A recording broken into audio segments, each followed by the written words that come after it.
I always tell these terrible leaders, social media is a mirror. Social media is neutral. There's nothing wrong with it. What you do is what you find there. Should TikTok be banned in Kenya? When they come up with these laws, they won't say, they leave it ambiguous. They'll say, for example, they can even use that word. If your TikTok shows bad manners, we shall ban it. Because they know these bad manners can be a loophole. Bad manners can be umesema one time. We have seen TikTok also have very negative attributes, as much as it is our space. So many companies do product marketing in TikTok. Yes. Because that is where there is a lot of audience right now. We need a fresh brain. Yenye imetoka huku. Unasemanga, we are giving youth employment. Stop giving us. We create for ourselves. And we remove you from that seat.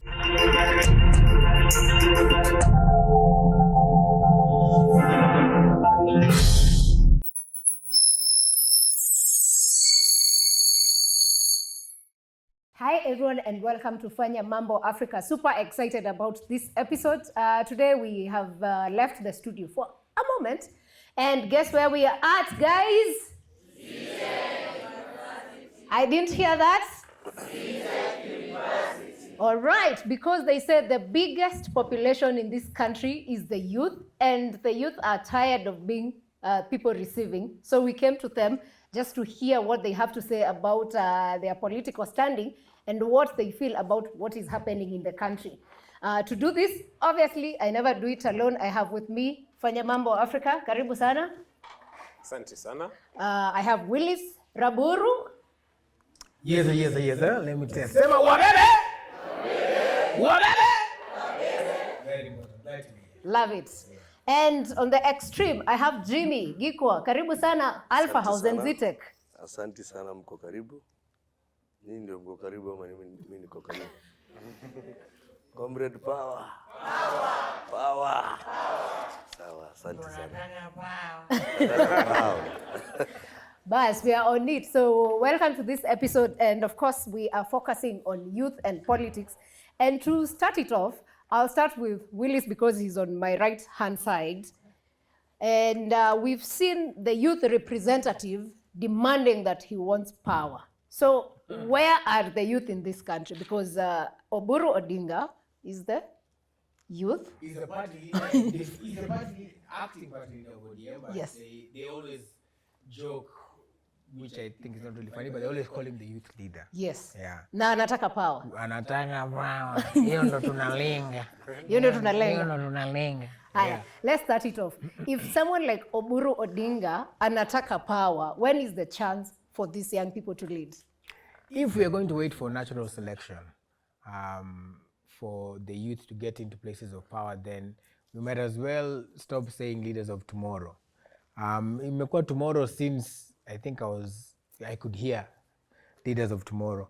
But the youth are really the leaders of today. You started off by saying statistically, even going into this election, the youth of 75% is 35 and below. Of course, a larger percentage still sits on the 15 and above, but it's a considerable percentage is actually the youth. So to sit back and wait for Oburu, and even if you look at the possible presidential aspirants who are going to be there, even if it is two-term, whether you're two-term, one-term, Sifuna watafuna ama Babu ndio sababu wa jawabu kwa sababu ataondoa tabu etc. Still at the top, if you look at, let's say Maraga, I think will be 85 next year. Oburu, Oburu 90. is 84 now. The president will be in his 60s. Kalonzo will be in his 70s.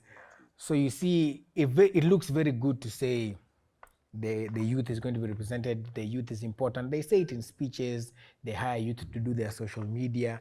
But actual representation, if you look at a press conference or a news conference of ODM, even when they're talking about Sifuna, if you look at a news conference of UDA, if you look at a news conference of any party, it is very hard to pick out youth representation. So I think they just use it for boardrooms, they use it for speeches, but in actual sense, I don't think they're serious about integrating the youth, na youth ndio wako na hiyo power. Okay. Jimmy, you support the sitting government, the government in power today. Yes, Do you feel President Ruto's government has a place for the youth? And if yes, what are those substantial seats that we can pinpoint and say we've had the youth and we're feeling the impact? First, we need to get away from the traditional way of looking at the youth. Power in any given society has never been given. It is taken. It is up for grabs. Actually, it's only that economically, probably the way we look at things because of our own problems, and unemployment rate also is very high. We tend to lean to the old generation, not for counsel, but the monetary favors. And there's a system where they say we have old money, like Kenyatta 1963. At some point, it still governs this country. Because even as we were speaking, if you looked at the standard for like 2 days ago, it was Uhuru versus Ruto again.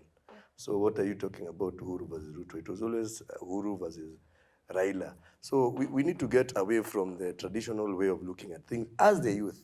It is not a matter of you waiting. If you wait even at home, now I'm roughly 43. My daughter is 16 years old.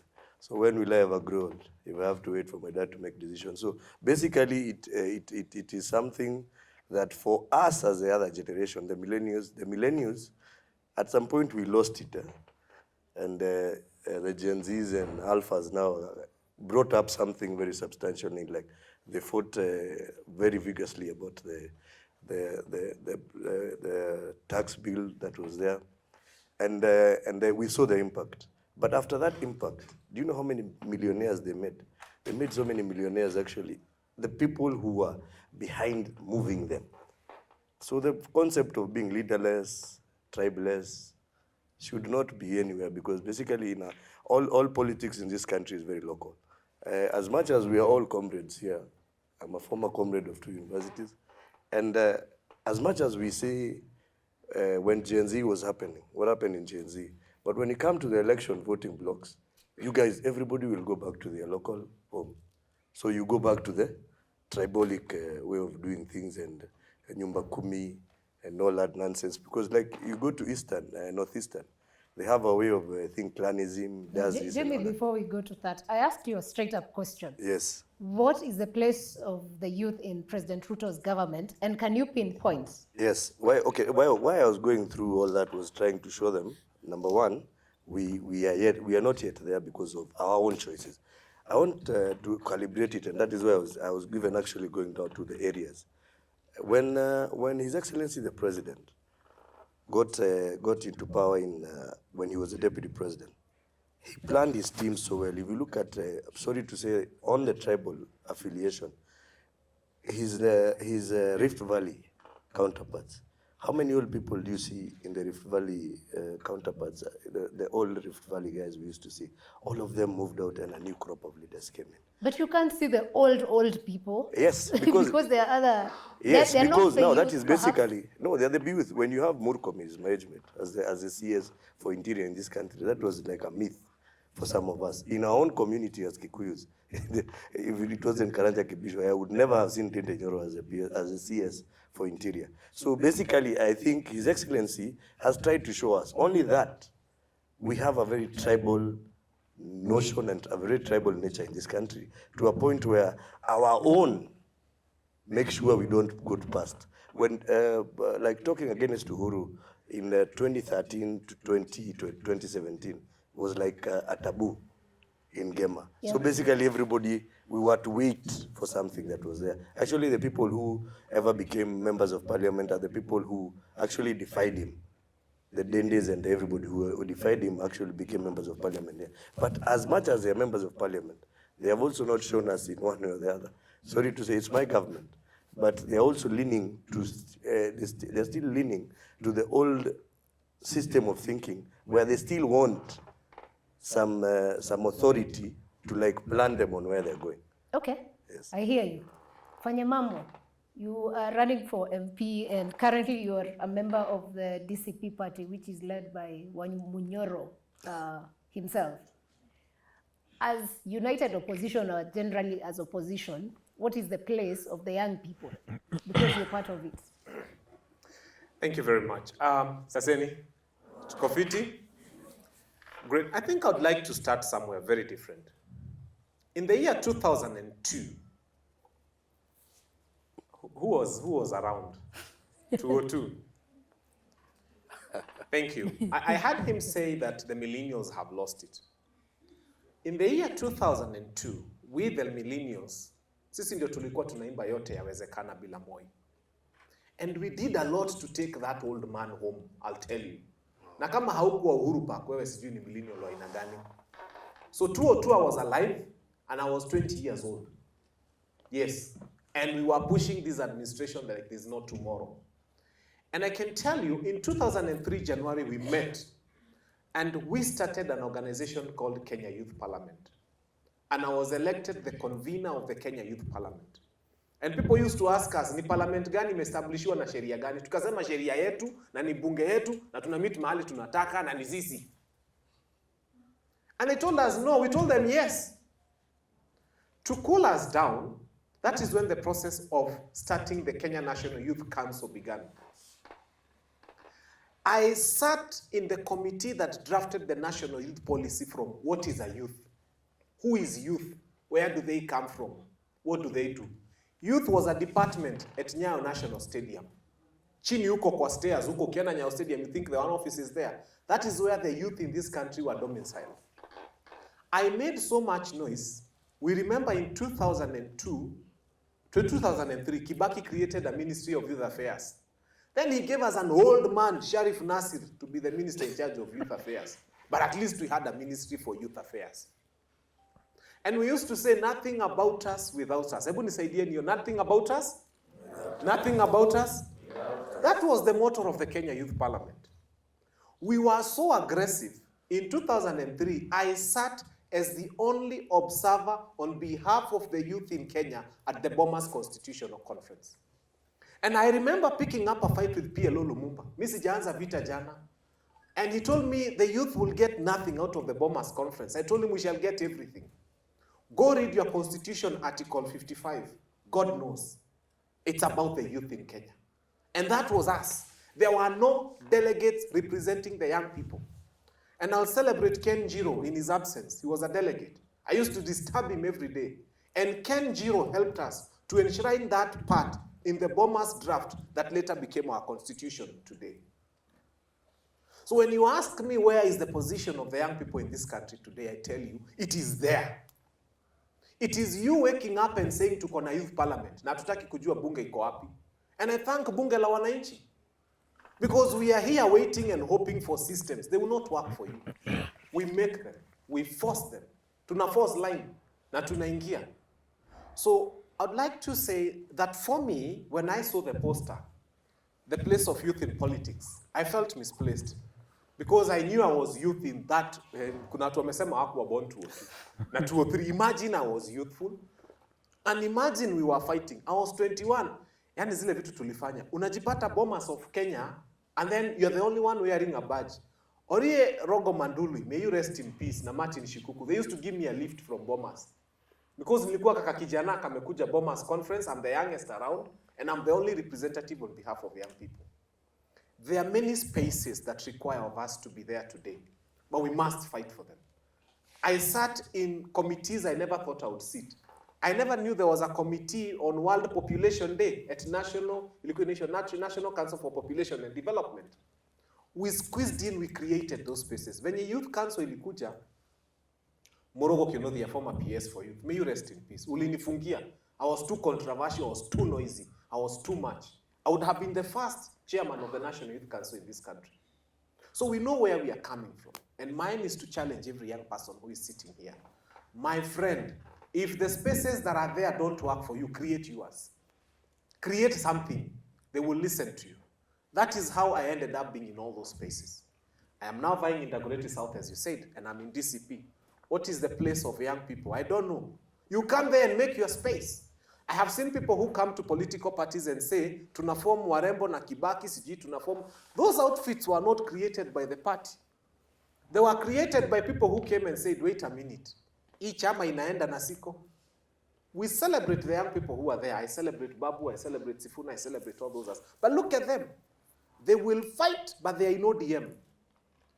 They will fight, but they are somewhere. Others will fight. Hata akina Dende Nyoro muna mention, I respect him. But he's fighting, but he's in where? In UDA. Sisi vijana tunadanganywa hapa ati there will be this amorphous, fantastic outfit, and will come tomorrow morning and you will all board and it will take you and you become members of parliament. Miami. The truth is, those existing spaces belong to us. Na ni wewe unaingia hiyo DCP unasumbua watu mpaka anasema acha tupatie huyu ticket ya MCA ama ya MP ama atuondokea na tusumbua sana. That is the space of young people in this country. Hiyo ODM kama utachukua ya Uburu ama utachukua ya kina Sifuna ni yenyu, ni yetu. By the way, they are being funded by public resources. Tunaenda huko tunawatoa. Can you imagine if all of us who are young people in the universities decided sisi wote tumemulika hii chama na tunaingia. Alafu tunaenda kukitokea NDC tunachagua mmoja wetu. What will they do? These spaces are ours. That is the aggression I've had for all these years. And it's the aggression I carry in me. And I will continue. I'll be so abrasive, tutawasumbua mpaka hiyo kiti ya Dagoretti tulete. And when we go there, we will introduce common sense into parliament. I promise you.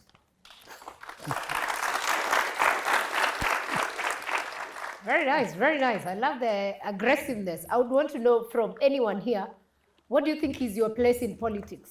As a youth, as a Kenyan? Anyone? Nobody? As yet? Okay, yes, there's someone there.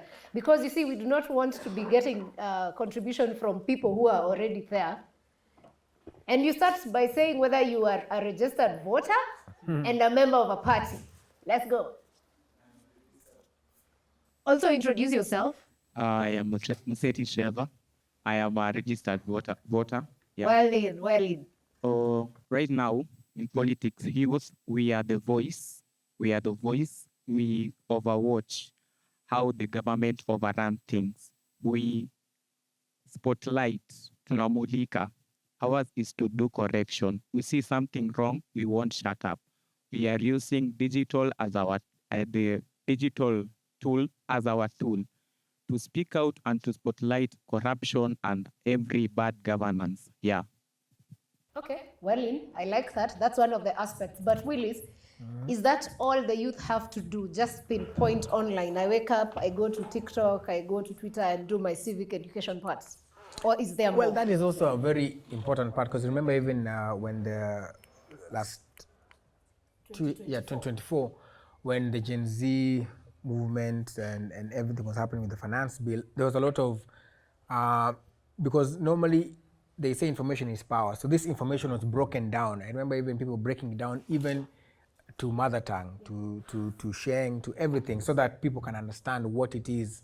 Because the problem is a lot of information, and thank God for the Auditor General and all this. Most of this information is hidden in this, they hide them in these thick files, and then nobody wants to really take time to kupekua and to read it. So the one way to do so is, like he said, on social media. So you go pick a file, whether it's an audit report at all, because the news used to do it, but then again, most of the news these days is owned by a politician, maybe save for one. And even if it's not owned directly, there's a lot of political influence. I'm not saying they cannot exist without bias, but wakifinywa sana, it happens. And that's why the digital space is important. On the podcasts, on your spaces, on just talking about it. So it is important to talk about it. But it's also important to, number one, also get registered. I'm so glad you're a registered voter. Once that is step one, because that is the only way you'll exercise your democratic right to put in ama kutoa mtu. Zote lazima upige kura. But the other point, and I think he alluded to it, is to organize, to organize and to understand that power actually does belong. Hii power, tunasema tunataka power, the people may, the people shall. All that power is actually here. It's seated here. If this room is to organize today and go even to an office, or to say they want to effect change now, even here now, then it can happen. That's the power that you have, both online and even, but the only problem is now the government that this good gentleman supports, hawapendi kuona watu sasa wakienda kwa street, for example. And yes, of course, so long as you're not looting and doing all that stuff, which again, there's an argument about organized goons. but you can still also exercise your vote, your right rather, through picketing, a peaceful protest, and delivering, messages to the people. Because all these people, imagine, all of these people, even political parties, are funded by taxpayers' money. All of them. After an election, there is, I think it's the political party fund, I think, or they are given money to run. They run based on, na kila mtu anagaiwa based on the seats you've won, number huko, and the number of seats you have. And also contributions. And the contributions, yes. Because again, ukitaka kuwa MP, ukikuwa member, first of all, life member wa ODM ni 25,000. So, if 25,000, ukifanya hata times 1,000 ni how much? If there are 1,000 life members, how much is that? Yes, that's like 25 million already. Just so imagine if they say ODM has been there for 20 years and it has maybe 1 million registered people, and let's say all of them are life members. That's 25.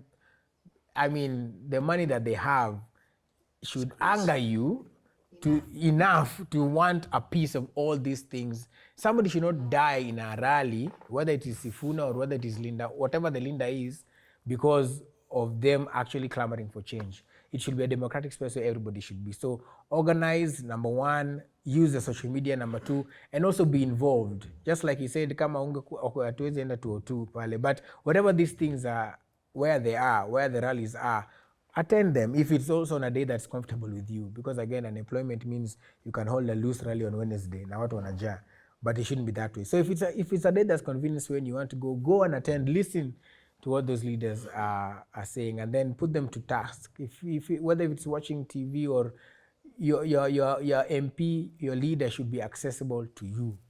So put them, ni pesa yako wanatumia. Imagine salary yao ni pesa yako. And think about that. And it's important for people to know that the fights you see, say, in the party like ODM, the government owes ODM 10 billion.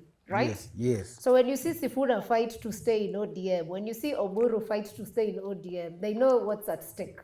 So don't look at as parties as this, they are somewhere in the air and nothing much. But he raised a very important point about digital space. And Jimmy, I would want to hear from you. Do you think President Ruto has done enough to respond to the issues that young people have been raising online? Because every day you go on the digital space, there's always something being highlighted. Yes, on that front, I would think he's more tech than probably any other president we had. More inclusive. He's a gentleman who can come to X and talk to people he's not seeing. Just because he did once? No, which is okay, but he did it. The first thing No, is he did it. Surprising. Yeah, but basically he did it and nobody else has done it. I think the digital space also is a very good form of information in terms of content, in terms of also enlightening and civic education to everyone. The only problem with the digital space is how do we have a line in the digital space that would directly have a direct impact, other than we can go. When us guys were starting, we had Gmail, we had emails. Now emails were the in thing. Then came Facebook, so we are the Facebook generation. So we used to go highlight it. That's why you see we still have Akenya Ahmed Dhuku, Akenya Pauline Njoroge, who are doing whatever they do in the digital space. But until we get to a point where we can have something that would intrigue the government's way of doing things in terms of this is something worth listening to. Because we have the digital space is so diverse in terms of how many people can be able to plan themselves and do something. When Fanya Mambo said they were doing the youth for Kibaki and all that stuff, and when you are doing whatever you were doing for the youth, do you know what you did was clouted by the same people? You were first given a minister who was older than your grandfather. So basically, that is where whatever you were doing ended. That is why we are still here right now. That is why we are still waiting for the Gen Zs, as much as they are saying they are giving us the information, or rather they are putting out the information. But how many of that information, or what level of information gets to the president? How do we have a direct line where? Because I think we have a very funny system. I think it is more of bureaucratic, not for any particular government. Because like now we have a government spokesman. We have a deputy government spokesman. Yeah. How many of them have come to Zetech to even do anything and talk. How many of you know who is the deputy government spokesman? Mnamjua? Silence means. Do you know the government spokesman? Mora. Have you seen him tell you anything that would intrigue you into going to tell him something? So basically, He's not as much as, inspiring. yes, as much as you guys are doing everything you're doing, it should be centered on how do we get the attention of this guy? Because at the end of the day, bureaucracy and that age of theirs is what is stopping us from moving forward. We have to fight as much as we're fighting for this space. The president came once, then you guys, I think, got comfortable. Nobody, I have seen there's even a Supreme Court on TikTok. Yes. But he does more of stories about Bibi na Babona. How many of that is going to government? After the Gen Zs did a beautiful job, what went after that? What has happened after that? That space, everybody again lost it. Let me throw a spanner in the works. How many people believe TikTok should be banned in Kenya? No, you can't. Okay, let me change the question. Impossible. Should TikTok be banned in Kenya? No. Why? Anyone? There's someone at the back there. Because he's raised a very important point in terms of the conversations that people are having. Yes. And it's good to hear why you think TikTok should not be banned. Introduce yourself and tell us why you think, and also if you're a registered voter or not. Hi, everybody. My name is Abigail Jogi. I'm a registered voter. Well in, let's clap for Abigail. The reason why I'm saying TikTok should not be banned, as the way he said, one of them said, they use Facebook and Gmail, yeah? So our digital places that whereby we communicate, one of them being TikTok, Instagram, Twitter. Like, of course, nowadays, we are not so much into newspapers because you can buy the newspaper, yeah, but remember there's someone else who can post it there and then just see it, yeah? And also, the way he said, yeah, we can show ourselves and participate in this digital print on how we can try to show direction, our leaders on how to do it. I think so we should come to a stop whereby we are electing people want Sifuna na anavotia kiti gani? Governor. Hajasema? Hajasema bado. Babu Owino? Governor. Do you know what are the requirements of being a governor? You have to be 18 years and a bachelor and be a citizen of Kenya. I don't think so youth should be represented. I think so our youth should stand up and other youth push the person at kujisimamia sisi. We should not be giving this person becoming an MP. Una than 2027 ikifika, maybe actually Zetech may produce a lot of bachelor people, sindio? They are youth. The same as other universities. We need a fresh brain yenye imetoka huku. Unasemanga, we are giving youth employment. Stop giving us, we create for ourselves, and we remove you from that seat. You remember that girl Toto mwenye alivotiwa kule, alikuwa nataka women rep. You see the way Yes, people give her the. It's not that we don't want to give it, because many people think so. Watu wengi hawajajua, when you become a youth and 18 plus with a bachelor, unaweza simamia for your governor. Kenye natushtuanga ni, I think so this bias information. Lazima uko na pesa ya kuji. You see the way wanazungukanga. Girls watu alikuwa anatembeanga akisema munipeni vote. And also we wanted a lot of change. I come from Nakuru County, whereby all the women sit for the seat. Okay, there's no man on the seat. And we saw this future of, let's see if our women wataonekana kule mbele. Yeah, even for the first time men showed up, they were like, yes, let us for the first time give the women. Unakumbuka ile BBC ikitoa story ya child trafficking. None of the women alitokea akasema, let me stand up for these women. Nani wanakuru wote? Mimi mwenyewe nikimaliza hii Kenya nasomea, I will stand for the seat, by the way. Yes. Thank you. You can pass the mic so we also share time with other people. Thank you. And Well. this funny thing is, this institution inatufunza kuwa hivi venye tuko. But hypocrisy we find condoms there instead of pads. Does that make sense? But all of Makes them are sense in useful. 2 ways, but let's continue. All of them are useful.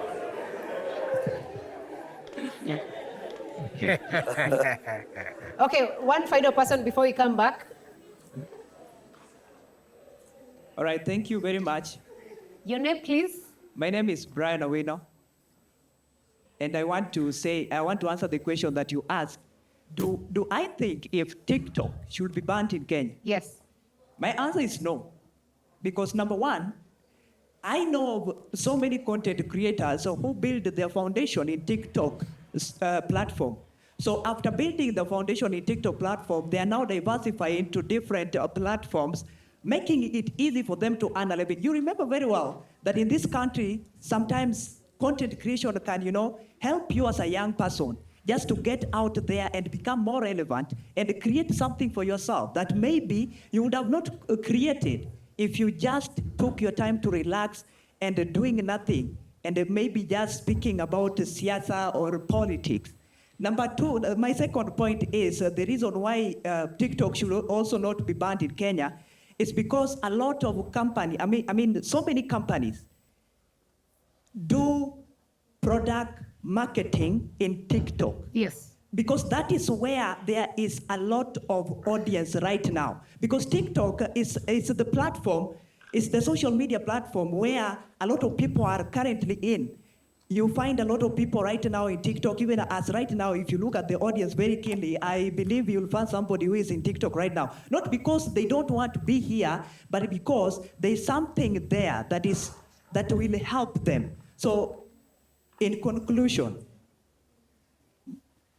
TikTok should not be banned in Kenya. Thank you. All right, thank you very much for that. Let's clap for him.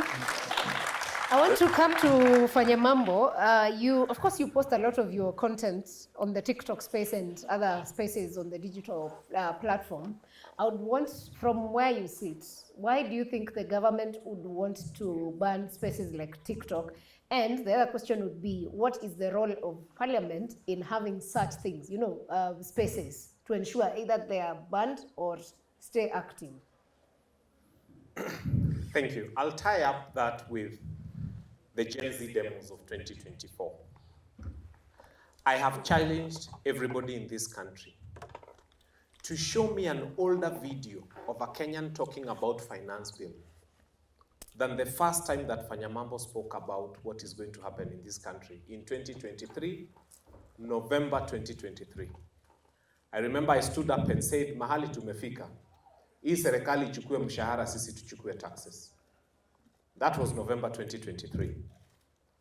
I remember we went to Bomas. Again, there's something about Bomas. And they were doing NADCO report.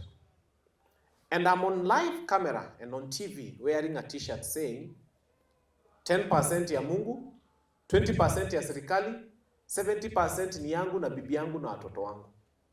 Because I felt if God is taking 10%, who are you as government to take 35% of my salary? When we ni nani? And we started pushing the fight against taxation in February 2024. I think what we have lacked as a nation is thought leaders. Because a lot of my TikTok videos, and I thank God, I remember one I spoke about motor vehicle. I was speaking about a Toyota Fielder, trying to explain motor vehicle circulation tax. And it had 6.3 million views. And some of the banners I saw in young people in town during the demos said everything I said. And I remember when we went to some station and I spoke about the wives of presidents, people we had never voted for, receiving money. And I said, kama driver wa City Hopper, bibi yake alipwi na City Hopper, bona bibi ya president analipwa mshahara. Went viral. I think what we need is thought leaders, people who lead the thought for the nation. And the nation picks it up and goes the right way. Why would government want to ban TikTok? I mean, you do bad manners, such horrible bad manners, including selling our airport. and many other terrible things I don't want to talk about here today. And then you want TikTok not to talk about the fact that you're selling the airport. Come on, do the right things and TikTok will be full of you doing the right things. You take your neighbor's wife and then you want us to say you're a pastor. We will say you took your neighbor's wife and it will be on TikTok. Social media is neutral. There's nothing wrong with it. What you do is what you find there. I always tell these terrible leaders, social media is a mirror. Mbona mimi sijai kutana na video zangu nikiwa Karomaindo ama nikiwa Koinange streets nikitafuta prostitutes usiku? Mbona haziko kwa mtandao? Tupatikana tu. It's because I never go there. You see, let me tell you. You can Jimmy, come in. You can come in. Let me tell you. yes, you know what All I'm happens. trying to tell you is Fanya this. Mambo is doing very good, and I really applaud him on the TikTok front. But on the other hand, we have seen TikTok also have very negative attributes. As much as it is our space, we have a generation to look after. On top of that, TikTok inaweza kuchocha. Unakumbuka jamaa alikuwa anaitwa Afando Deno? Afande Deno na Kop Shakur. Unajua mboka iliisha. Sasa saa hii kimeumana brother.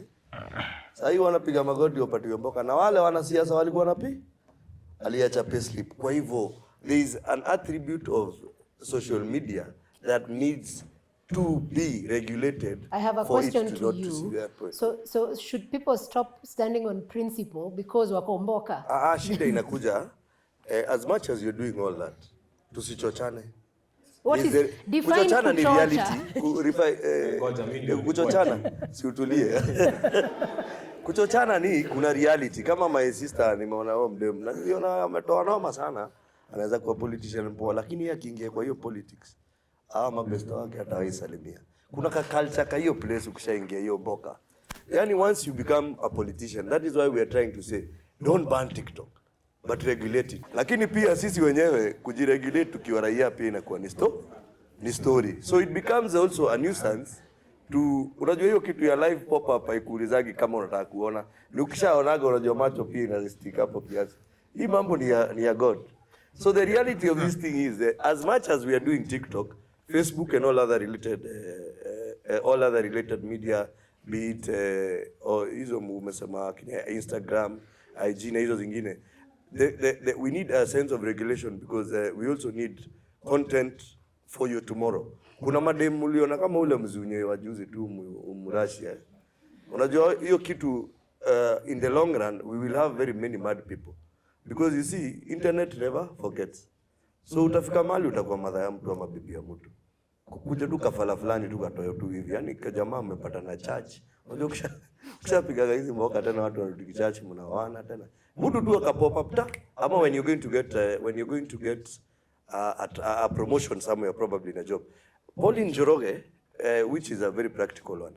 Kuna katika hiyo mapepe ya kujishasha aliandika our wildlife should not be in Nairobi, they should be sent away. She was going to get the chair lady of I think it was Kenya Tourism Board.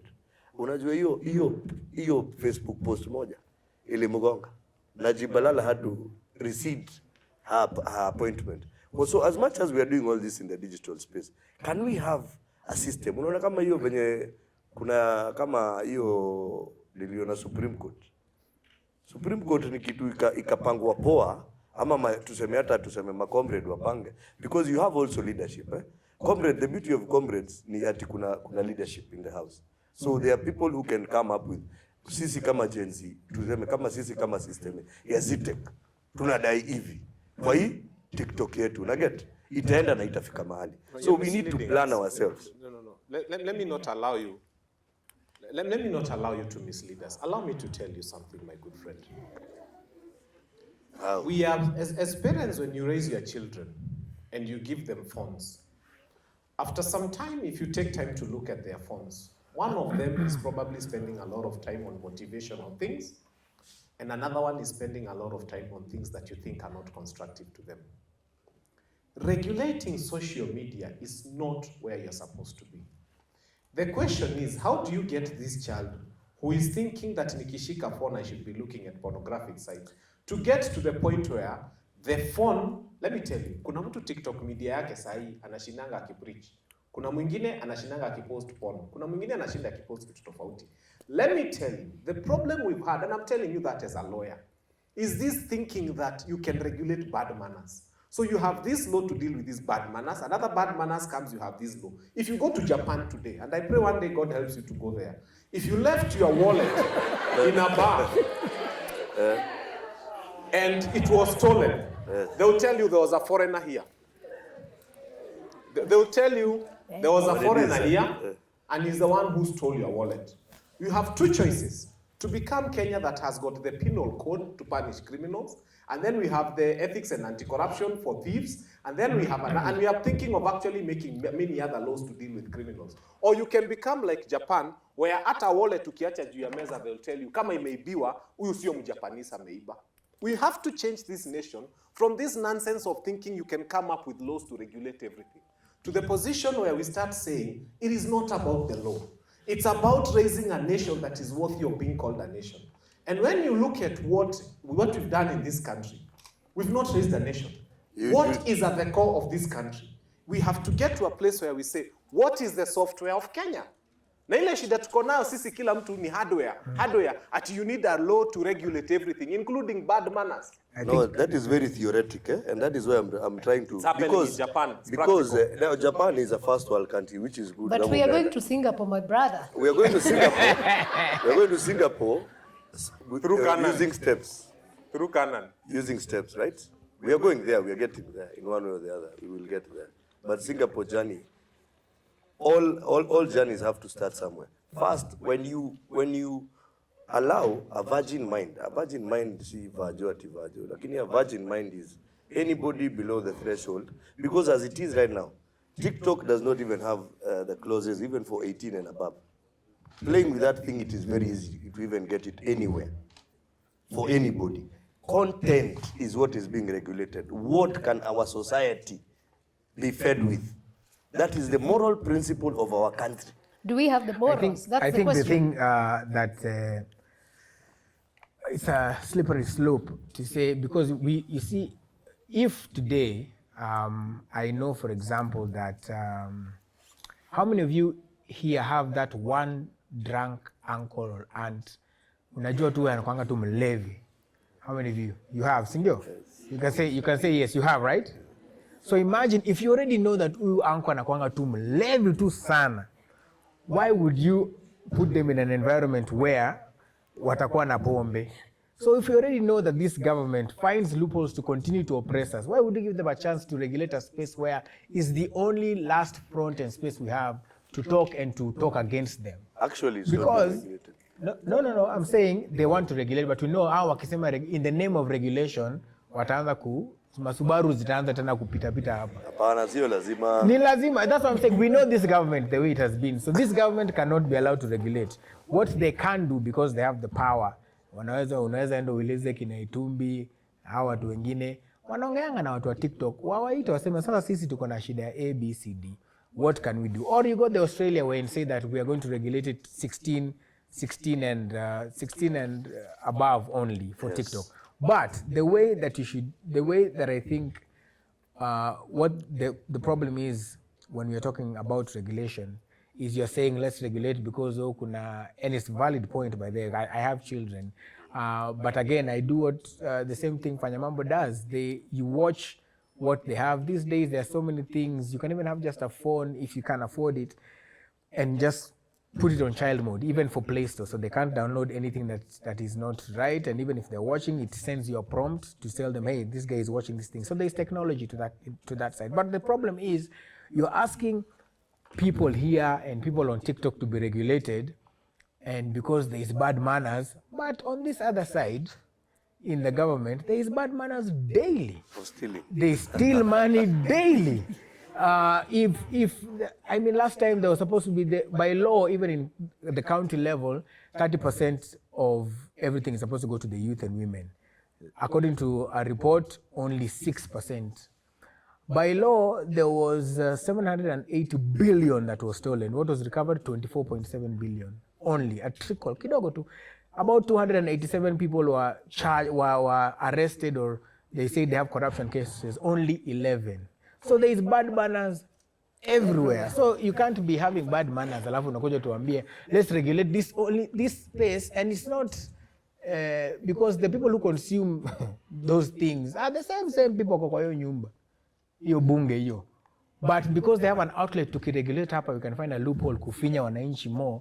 We can now close your TikTok and just say you have shown, and you'll see it in the laws. When they come up with these laws, they won't say they leave it ambiguous. They'll say, for example, they can even use that word. If your TikTok shows bad manners, we shall ban it. So because they know these bad manners can be a loophole. Bad manners can be umesema one time.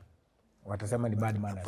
It can be, you know, they leave it so open. The same thing they did with the computer cybercrime misuse. Yeah. They leave it so open. How do you define terrorist activities? For example, for our website, I'm not saying there is no terror, but terrorist activities for our website, it could be anything. Yeah. If I see this thing and I'm in terror, that hey, post it, I feel terrible.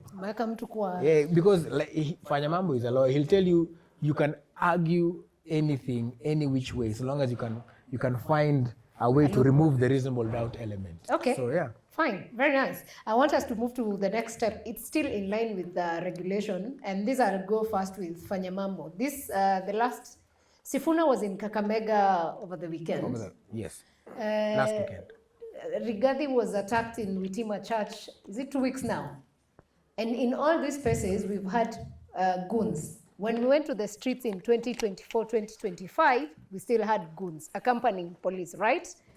I would want us to look at it and think, and I'm asking him because Kipchumba Murkomen, who's the CS for internal security, has said, you people in the opposition are working with goons and retired police to use tear gas. Why are you doing this? For what purpose? To start with, I like talking to people as someone who is there. Mimi yangu ikuangi story of social media. I was with Team Sifuna in Busia when we began.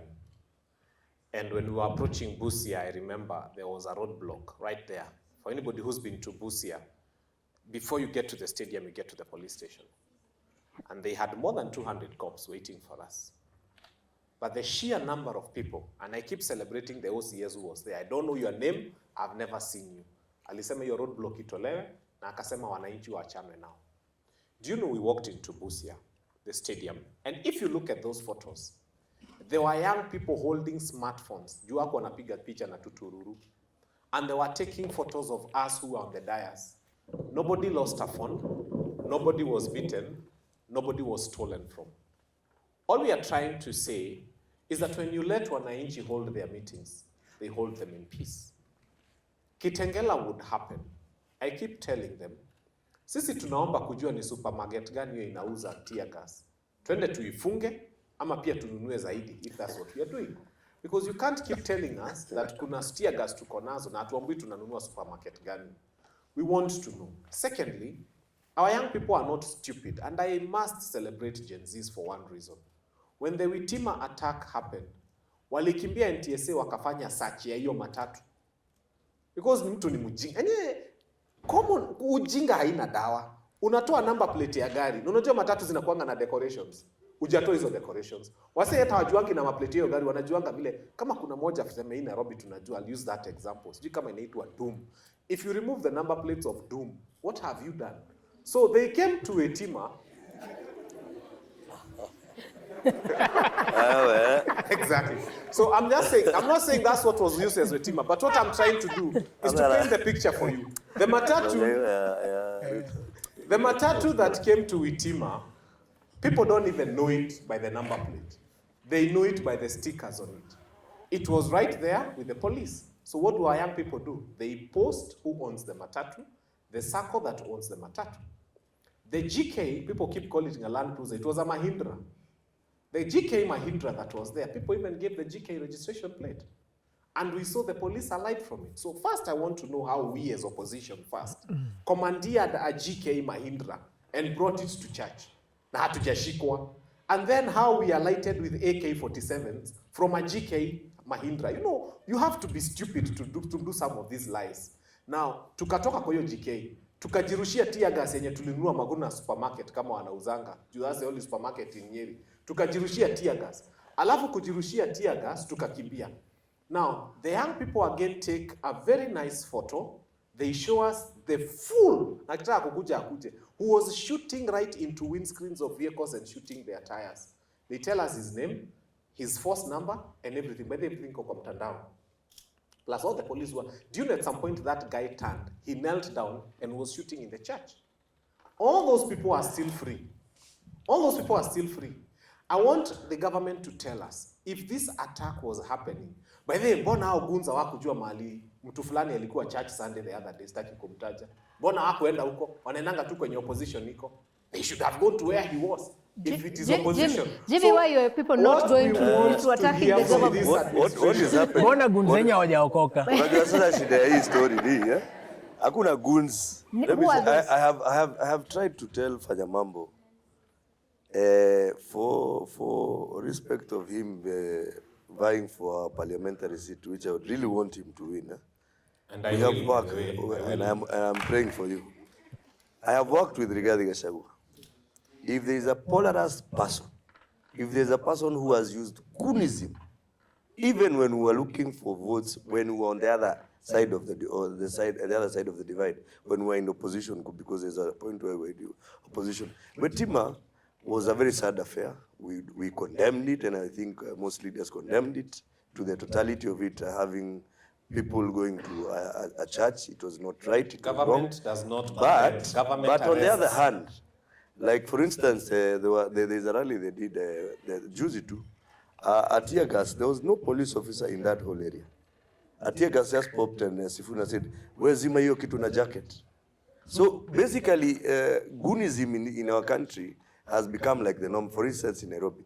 And why is Goonism taking over in terms of... Wait, I have a question. So you want to tell me, where did the tear gas yenye Sifuna alisema tuzile kama nyongi ilitoka wapi? Sasa hiyo ndio nataka kuniulize, ilitoka kwa hewa. Because there was no police officer.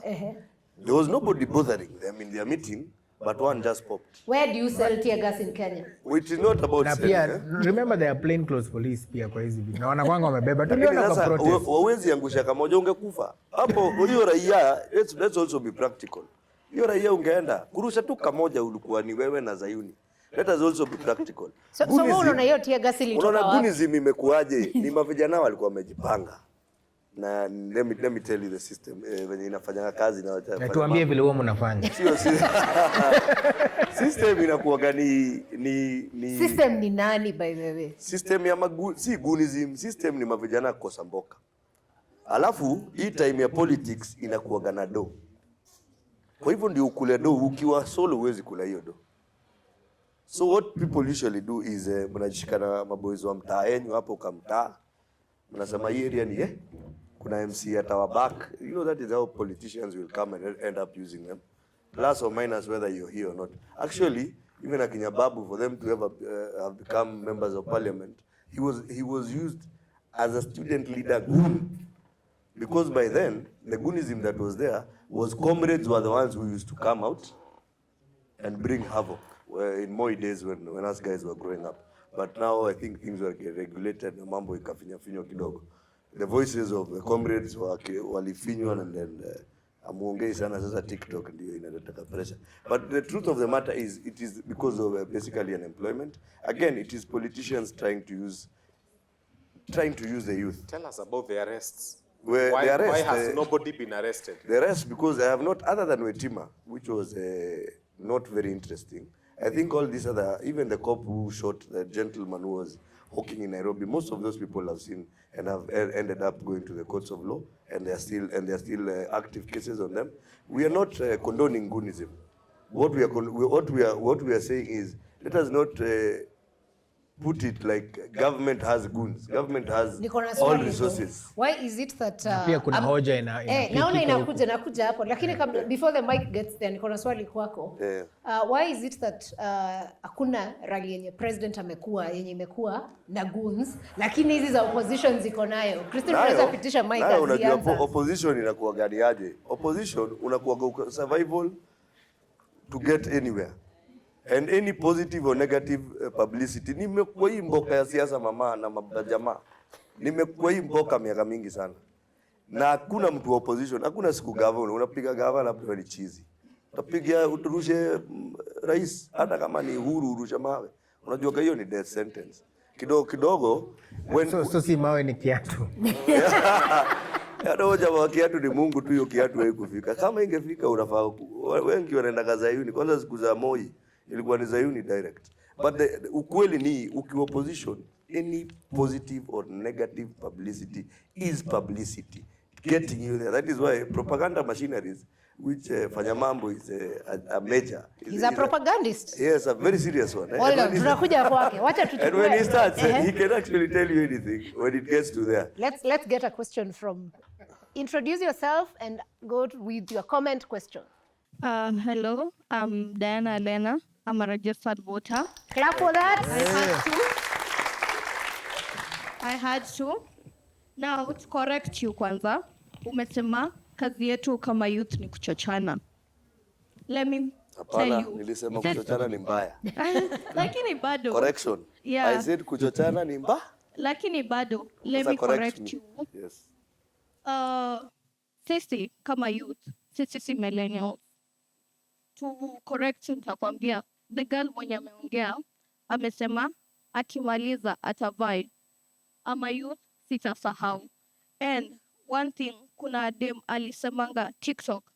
Let me say like about mkisema tinataka kutoa TikTok. Like kuna dem alisema TikTok like hakuna mtu support during her graduation. Majority of the Gen Z were there to support her. So, like, sisi kama youth, sisi tunasupportiana. And amesema like, the guy who was shot, alikuwa hoka. To what point, like, justice yake itafanyika lini? Iko kotini. That's the father. Tumia mic. How long?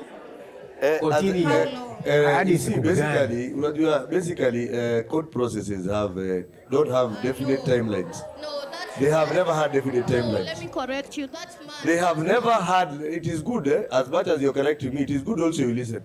A court process does not have whether you murdered in Kenya, under the laws of Kenya. Since time immemorial does not have a definite. Which doesn't make it right, because it can be used to delay. But it has happened. It has happened, yeah. But so it is not. Let us also be very fair to my president and also to the government. It is not our problem. It is the system's problem. It is our constitution's problem. Because if the constitution had given a timeline, ati ukiwa mtu 30 days unafaa umepangwa mambo yako imepangwa, it's a different case altogether. But at the end of the day, that man was a father to someone. That man was a son to someone. Na alikuwa na providea watoto wake. And his bishop was hosting the president. Yeah. Yes, this Sunday. That's the church he used to go to. Let me say. No, but he's a president. No, he's bishop. By then you should have seen him during the burial.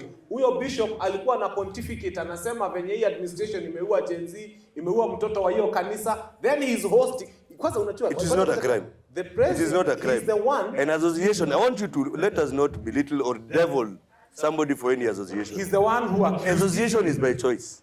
And it is by choice and again interests. I have told you over and over again. Let us not lie to these young brothers and sisters of ours. The system which you said you worked for very hard and you got the Kenya Youth something was all swept under the bus. Because as a people, as a generation, whether you're a millennial, being a Gen Z, is not peculiar to probably the problems I had. Probably we even had more problems because sisi kama hujui kuandika Facebook na kama budako hata budango I think bado wana Facebook mpaka leo. So basically for us to put out something. Kibaki, I never saw a Kibaki Facebook page and he was our president for 10 years. So actually even Uhuru left social media in all angles. He left Twitter. But he had left even Facebook. Twitter. Alitoka, yani, you understand? So basically... Jimmy, wacha maliza. Let her cook. Yes, go ahead. Yeah. So, like, wacha niseme, as much as, sorry to say, I respect the man, Maliuko, but at the end of the day, hakuna venye government itakuwa nasema anasikiliza mwananchi, and wewe hawezi jeka kwa hiyo shoe, sindio? Kwanza at sai wacha hata niseme, like let me say right now, tuko Zetech sisi wote, kuna wenye ni self-sponsored, kuna wenye bado wanategemea help and everything, sindio? So in my mind, wewe mtoto wako sahi ako shule, si ndio? Kuna mtoto sahi Zetech najua amefungiwa, anaweza kuwa amefungiwa portal juu hana hiyo fees.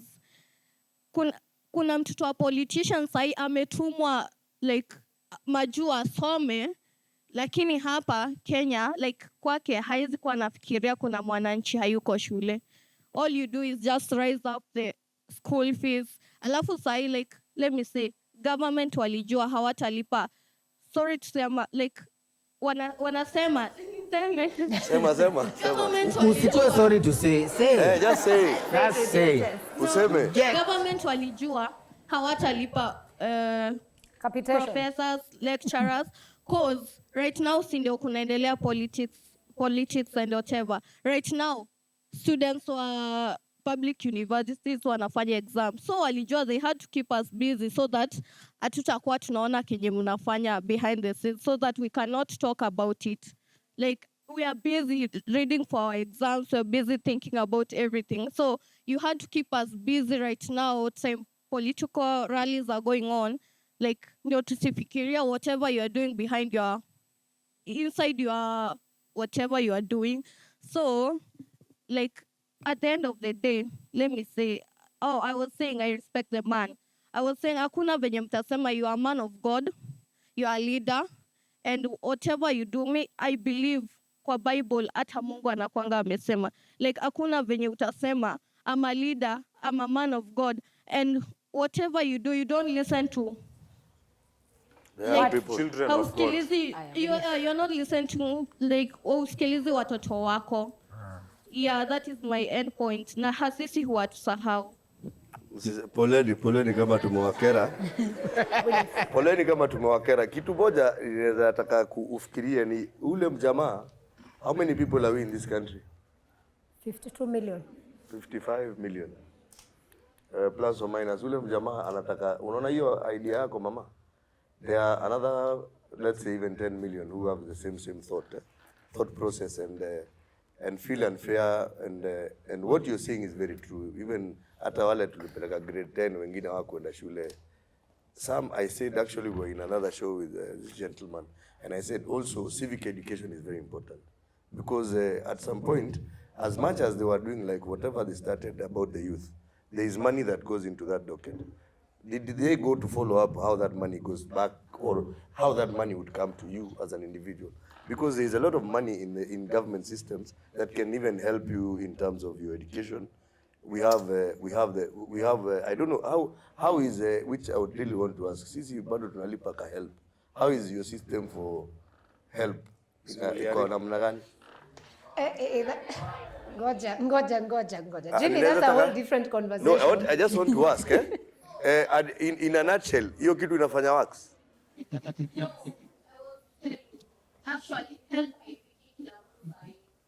Kwa nini? Muliharibu. Hata siku zetu, wajana na huyu. The university funding model. There is that thing. Used to make sense was help. It was old, we got a hybrid. That is why I'm asking this. That is not working. No, it is already. They have not said These it's are the not working. consumers. said About they Jimmy. She has said haifiki, but even in our time, help haikuwa inafikia kila mtu. Everybody used to. Haikuwa inafikia. Hata sisi haikuwa inatufikia. Hata sisi help haikuwa inafikia kila mtu. Tulikuwa tunajaribu kutafuta, wengine inapatikana. Sawa, Jimmy, let the people consuming it tell us. Yes. Introduce yourself and tell us. Hello, everyone. Yes. My name is Julius Odhiambo. I'm a registered voter. Thank you. Clap for him. I'm also a member of a party of People Renaissance. Don't clap. I'm not from the government. Yeah.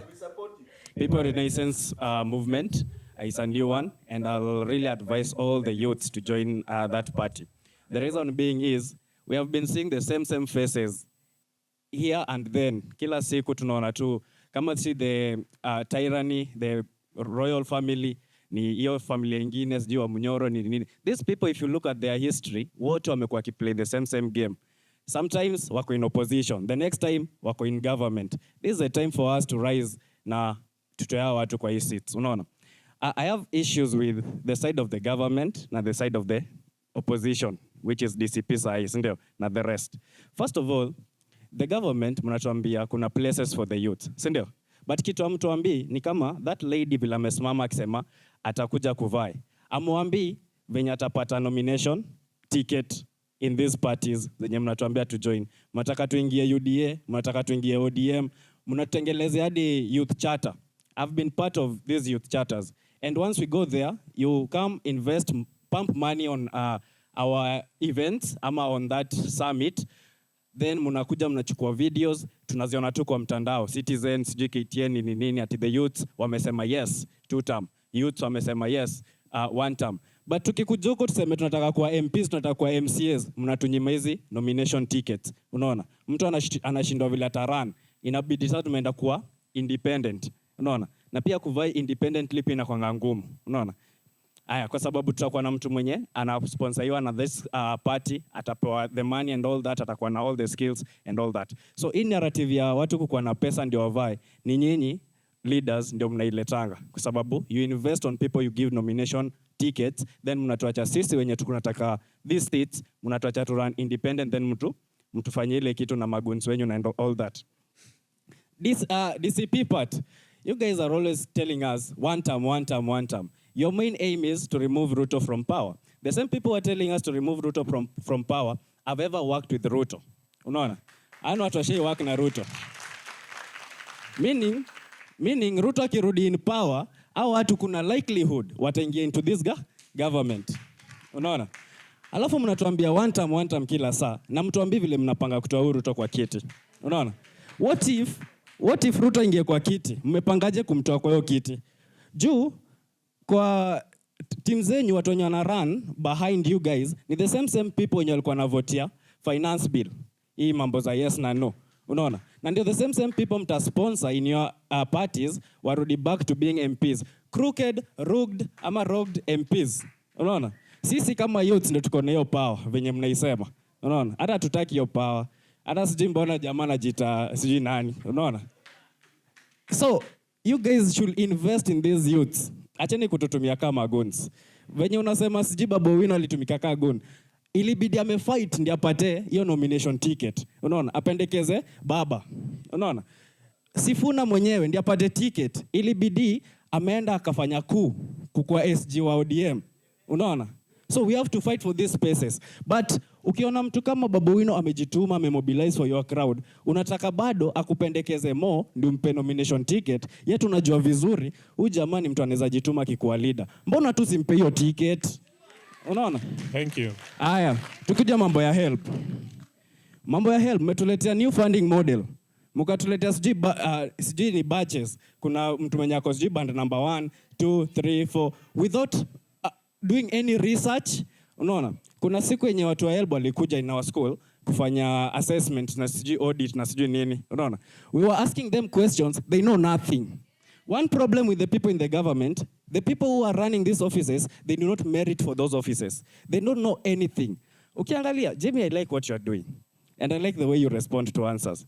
You see? But the way you respond to answers, or the people from the government, the way they respond to answers, they don't have information.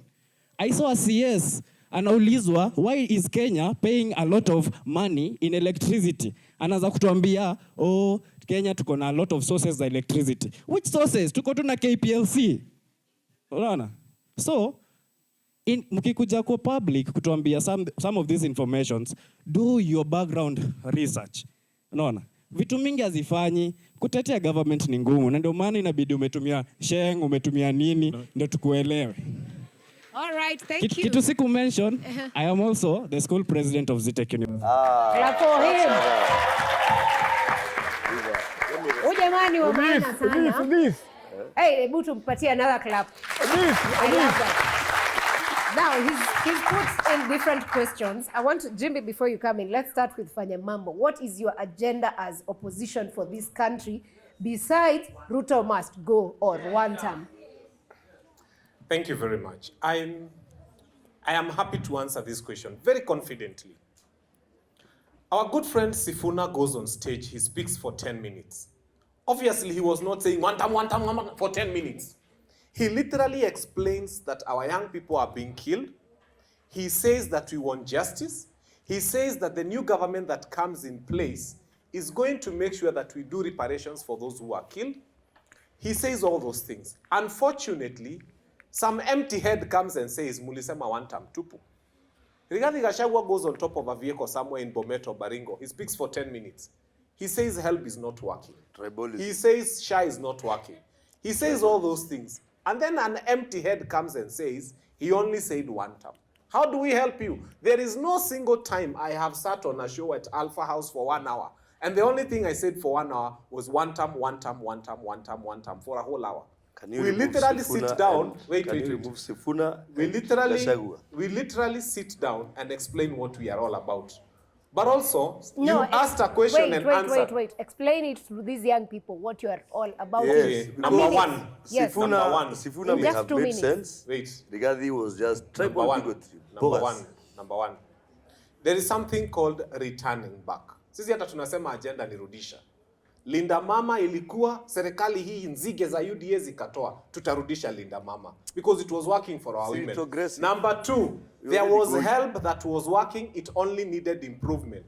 They brought a university funding model that puts twins, same mother, same father, twins, one in band 1, one in band 5. It shows you they are not thinking. So we shall remove this rubbish called university funding model. And wait. Mimi si kukusumbua ukiongea. I'm very disciplined. We'll teach you some discipline. Nikamaliza. We can't allow hecklers here. Listen.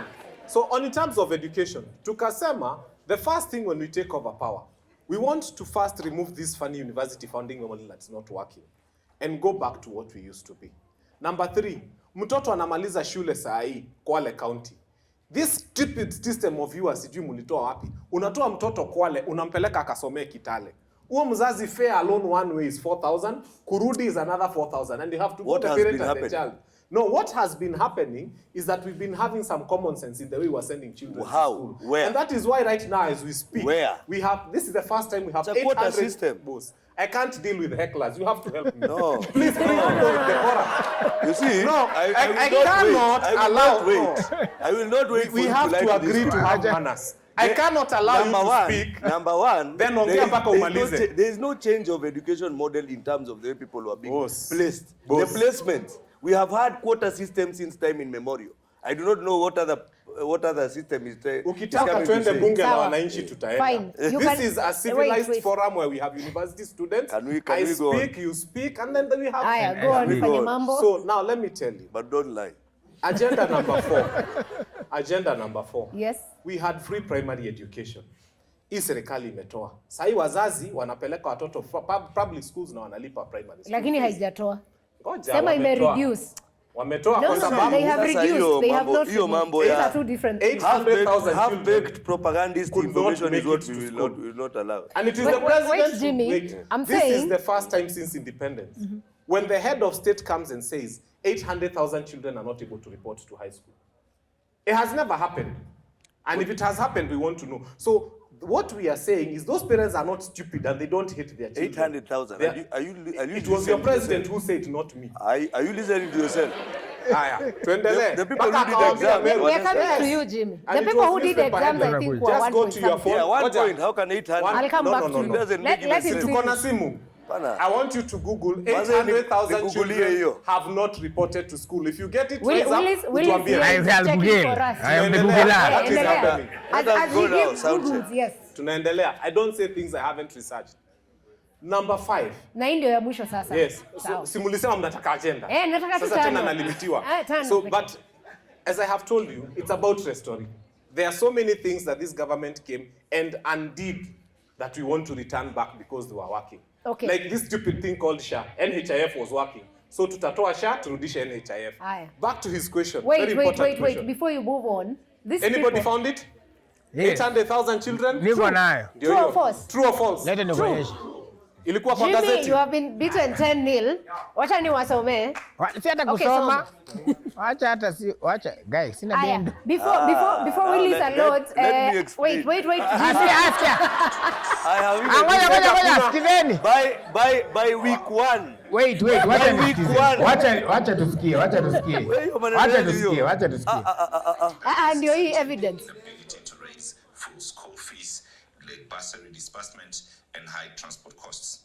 The reporting deadline lapsed today, prompting the government to extend the reporting period to Wednesday next week in a bid to achieve 100% transition and ensure Week one. According to the Week Ministry of one. Education, Silence. a quarter of candidates who sat the 2025 Kenya Junior School Education Assessment, that's known as KJSEA, had reported to school by Thursday afternoon. Banguti Monthly has that report. Which means 800, at a headline, 800,000 students failed to report by week one. Hakuna by week one. Tukiapia Fanya Mambo, he was right on that. Right now, we are at 98%. Where is the 2%? Wait, allow me to finish. 2% goes. Skizeni, students. 2% is very practical in terms It's of. not any- negligible. It is not negligible, but it's very practical in terms of. No. How many kids Nisaidieni. people Let me pass help on. Some. I want you to go to A your lot phone. happens. I want you to go to your phone. And I want you to Google, World Bank gives Kenya $180 million. For what? In December 2025. Why were we given specifically to transition our grade 10 children? Na tulipewa December to transition Iko our... pale. In Listen. 2025, Kenya government secured 180 million pounds, which is 227.8 billion from the World Bank, which is a loan. Hold on, which is a loan to support grade 10 transition and competency-based curriculum, which is CBC. These funds were meant for textbooks, scholarships, classrooms, and they were received. Thank you very much. Thank you very much. Can I tell you? The head of state goes to Meru. No. Pass wait. You can have your own opinions, but you can't have your own facts. No, the practicability of it is, as you have stated, and it's good. I have looked, I've read, I've listened to what you've read out. It was for textbooks. For transition, no. Buildings. That was one of. Yes, transitions. That was one of. Yes. One of the Can you read it? Can you read again? Again, so that I show you step by step. Inasema hapa. There is no school that has not been built. Inasema, There is no. We have classrooms for grade 9 and Built. 10. Built. Now you're making a In every mistake. school. No, Jimmy, you're spoiling. In every school. No. Before you read, just listen. Okay. Before he reads, listen what happened. Hiyo pesa tulipopewa, World Bank said, specifically ni ya kutransition watoto wetu back to grade 10. Now, 2 weeks after the children were supposed to report to school, 800,000 children were not in school. Let me tell you what your president did in Meru, because he did it. He goes to Meru, he tells parents, kama mtoto hata hana uniform, apelekwe shule.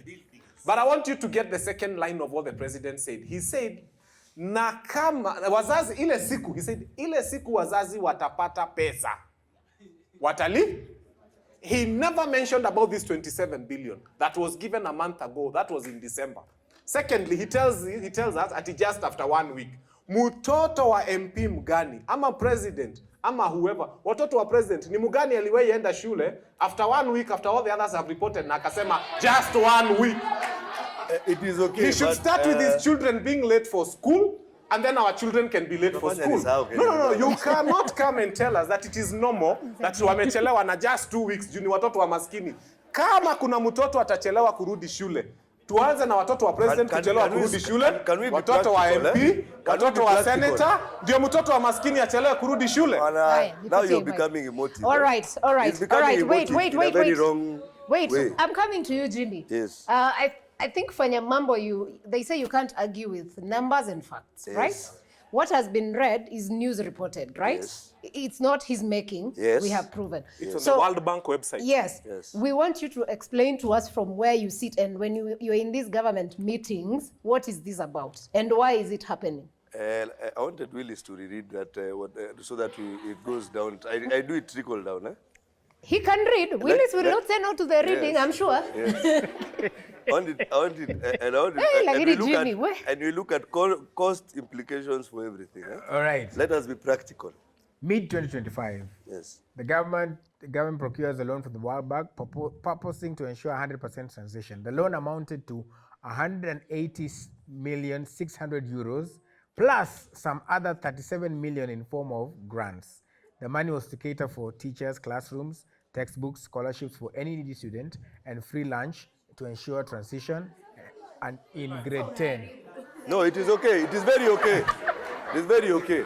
The full amount received by mid-December 2025 was 27.8 billion. 27.8 Na kuna billion. ingine 38 inakuja. And then according to this story, as it stands now, the transition stands at slightly more than 48%. The loan is payable after 3 years, that is from the year 2029. So since ni one term, maybe hata fika kulipa. Now, can you go back to your Google and check government disburses 44.8 billion to schools? Use your Google, please use your Google. Just let us be fair to me as you are fair to him. On the same World Bank website, mimi na wewe hatukuandika World Bank website, it says that the 27.8 billion is exclusive of the normal school capitation. It's on the World Bank website. I don't write it, check it. Exclusive. Aya, Jimmy, umepata hiyo story Willy? Sijapata hiyo Jimmy. Government disburses. Usichanganye the two. For what? For students. Aya, wacha tuone. Aya, story ni kama haijapatikana kwa sasa. Sijui kwa nini inakosea kwa sasa. But kuna swali nataka kujibu. Yes, you can answer as we Google. Mr. President, I have profuse and profound respect for you. I just wanted to answer you one question. Looking at you in the eyes, I have been seen and was one of those young people who has been very progressive and fighting in this country. I'll tell you one thing. If you are at home, and you will be one day in your house, and I pray that God gives you a good wife and wonderful children, and then thieves come to your house. You have a fork, you have a knife, you have a panga, and you have an AK-47. Utatoka na nini? You'll leave the house with an AK-47. We have an administration that has become very difficult for us to fight. Fanya Mambo alikuwa anaenda kwa TV na shoot to bullet tu. Unasema ni injection. Chwa, chwa. Then came Rigiji. Akona kitu inaitwa ICBM, Intercontinental Ballistic Missile. Anaachilia kamoja, unaona moshi yuko kwa UDA. I said, if I am going to win this fight, whenever you have a problem coming to your house, you look for the strongest weapon. Are we saying these are the best human beings? I'm yet to see a politician who is perfect. What we are saying that this is a war. And when you go to walk, you don't walk out of the house with a fork or a spoon.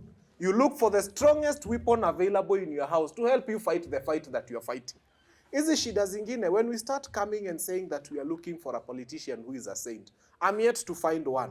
In fact, sometimes I hate the fact that there are very few good ones left.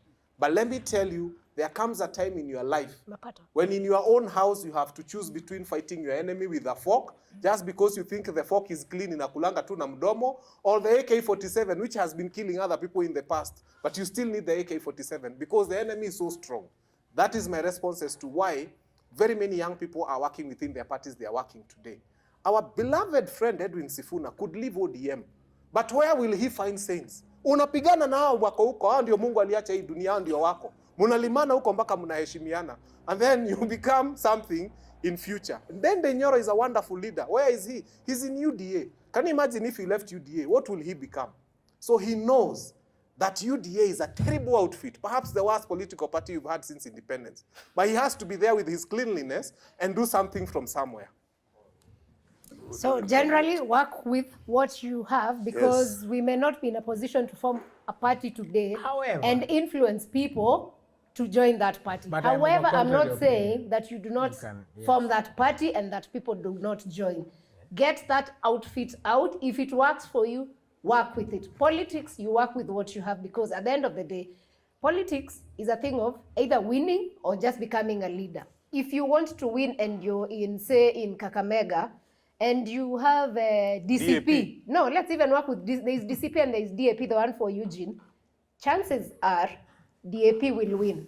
So as a young person, if you're running in Kakamega, if DAP is what will get you to parliament, wisdom dictates, get in that party. Because you will get in DCP and then you will lose. How do you bring change now when you're outside parliament if you really want to be in that? So that's it. That's just a point of thought. Back to you. Did you find the story? Yes. All right, let's go back. And, Willis, I will give the anecdote. Gadgets. Gadgets.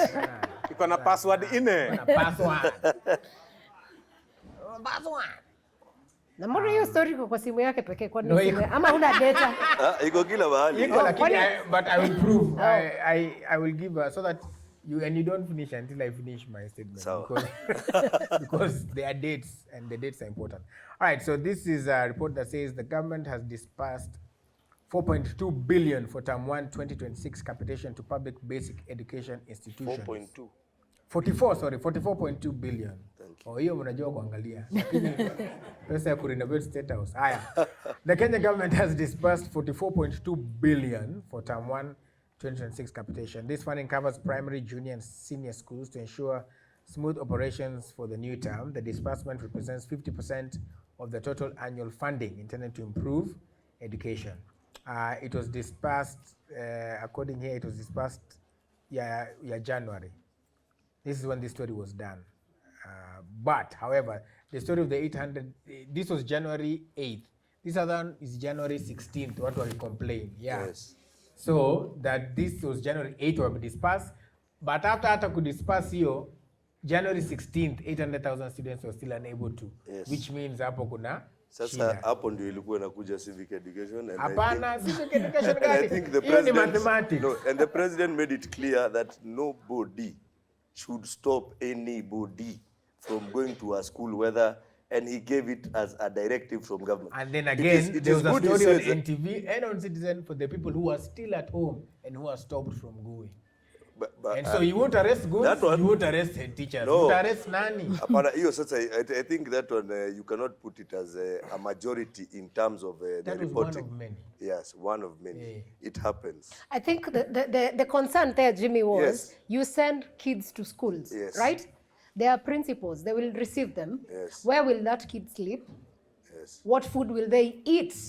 But you see, Because already, that report actually Kuna said pesa there was free lunch. free lunch. already money is already in systems of government, in schools. Money is not with government. Money is with those principles you're talking about. As at 8th of January, But as they of had- 16th, as of 16th, Hawana bado. people was bado walikuwa na I want to- Actually, let me tell you what happened, because I'm a parent of grade 10. I had my daughter transition to grade 10 and she went to Maryhill. What happened is there was a problem with the new system of placement. So it was so madhogodhanio in terms of we as the pioneer parents of grade 10. Of Maryhill. Not Maryhill. of any grade 10 students. So basically there was a lot of confusion, because what used to happen is not what happened right now. We had a whole year, last year, we did not have an intake in any school. We had an open class last year. So basically, after the Form 4s that left, we had an open class. So basically, there was a lot of confusion, and I think by and large, the Ministry of Education sorted it out. And as at now, as we speak, unless one or two cases, which usually happen, not a must, it's not a must they happen, the systems are running, and I think we are at 98% I have a question intake though. on the schools That's good progress. in our kids. I just have a question to ask. This is the broader space. Yes. We had 9 years of grades of CBC, right? 9 years. 9, like grade 1 to grade 9, right? The planning before they get to grade 10. No, it actually started as CBC. Whichever, they started, but they went for 9 classes. No, they went for 4 classes. No, whichever Yes, got them there. The curriculum, yes, the curriculum was made for 9 years. But when it was being made, the kids were in class 5. So they Okay. did not go for 9 years. No. Class 4. Yeah, so they did not go for the 9. Fine, they went for 5. So they went for 5 years. All right. They did not go for the 9. Sawa, let me wameanza Hiyo sasa tunakubaliana grade na 1. wewe. nishakubali hiyo yote. Niko tu na swali moja. Acha nikuulize Jimmy. Usiniane tena sana. My question is, fine, it is 5 years. Yes. So the government had 5 years knowing these kids will join grade 10 and did nothing about it in terms of planning. They know that next year, those grade 10 will join 11, and so they will still be the pioneers, and we will still have problems. Plus they have money now. Plus now they have money. I think by and large, let us also be fair to a system and call a spade a spade. The transition was only from grade 9 to 10. Even next year it will be grade 9 to 10. Once you go to high school, Form 1, and you're going to Form 2, it's not usually a big deal. You just go to Form 2. There is no ceremony for going to Form 2. There is no ceremony for going to Form 3. We will invite you if we have the same problems next year, January. You will not have, because it's basically the infrastructure is already in place, the books are already in place, so it is just a continuation. That should not even bother you. Okay. It should not even be in school for thought. The transition was the problem. The transition. Yes, you're saying? No, he said school for thought, pun intended. Oh, yeah, I see. School for thought. But I think you see, sometimes, even back then, I think that the colonialism aspect, you see what colonialists do? They make sure that people don't have problems with the education system, so that they cannot be educated enough, so that then they cannot have power, then they can't challenge them. And if that fails, they want to ban TikTok. Okay, let me come back to you people as we wrap up towards the end of this conversation. I want to ask, do you believe that it is possible to transform Kenya? And if yes, how? Someone who's not spoken. Is there someone who's not spoken? Yes. Okay, like you've spoken, so yes, let's try with new people.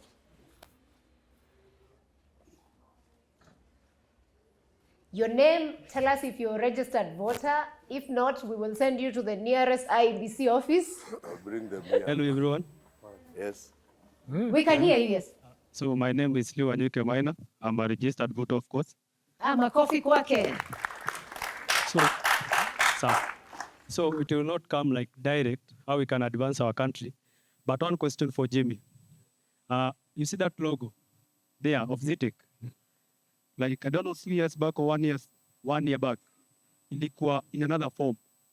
Hawakutoa, wali advance. Ikakuja to a new thing. So, tukiongelea story ya hell, hamngetoa mweke system nyingine, munge advance. To a better thing. Hata sha.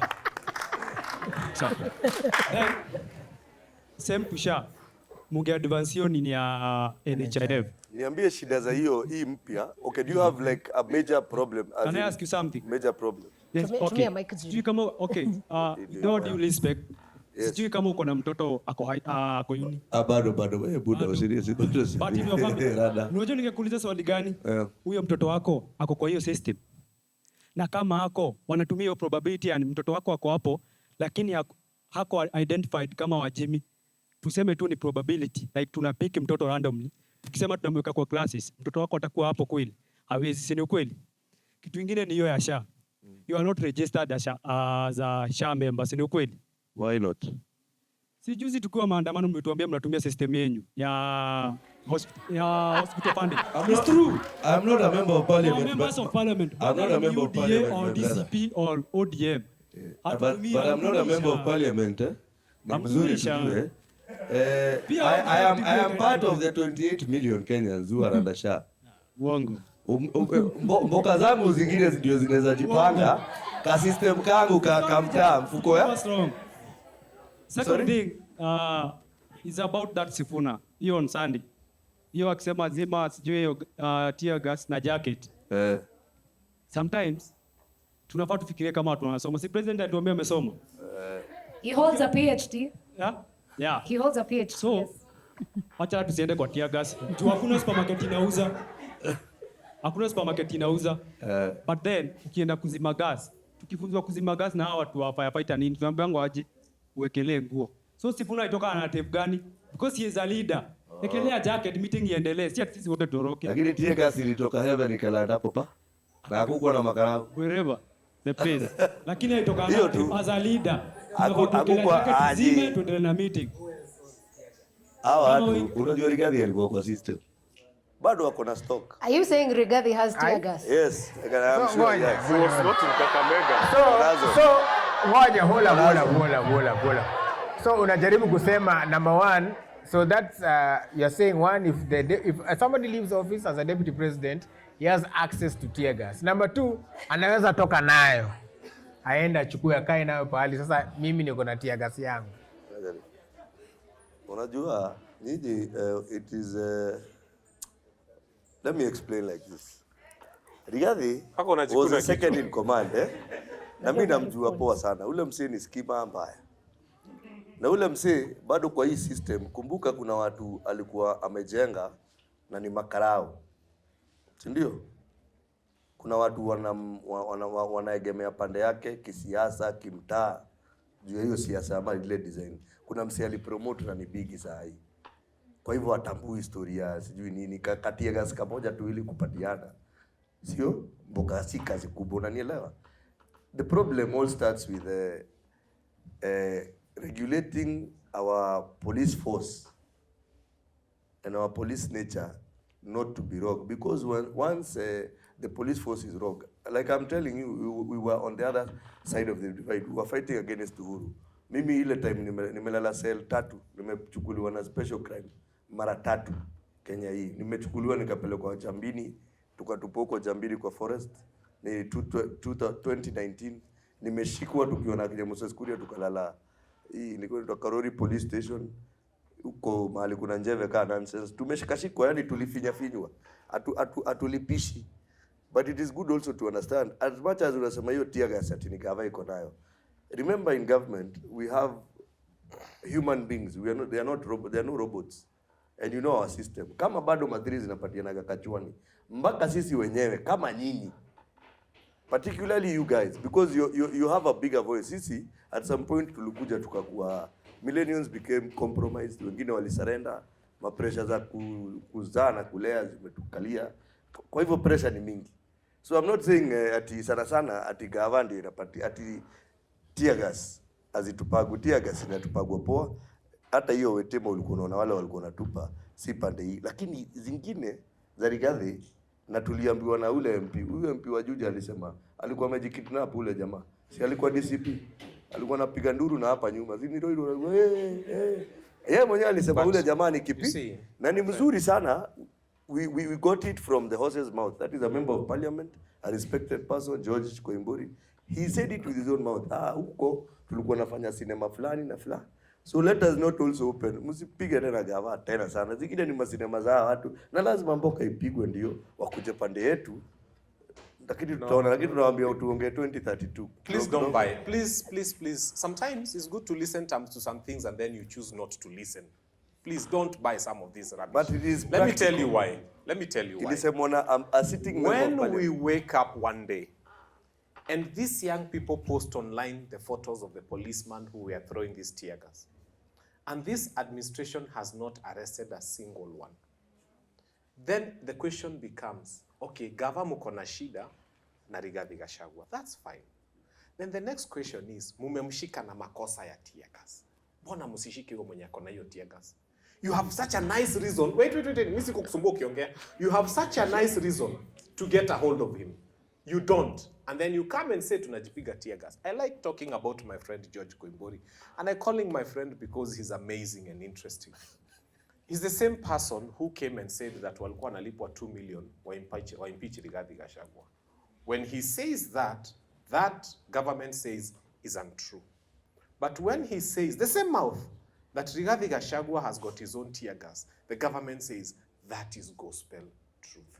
So the government has to choose that if Rigathi Gachagua is going to become our Bible from whom we can lead and believe, then we must accept that if this Koimburi is a biblical guy, but kile kitu anasema ni ukweli, then we can also agree that his 2 million that he said, that was given to members of parliament to impeach Rigathi Gachagua, is also true.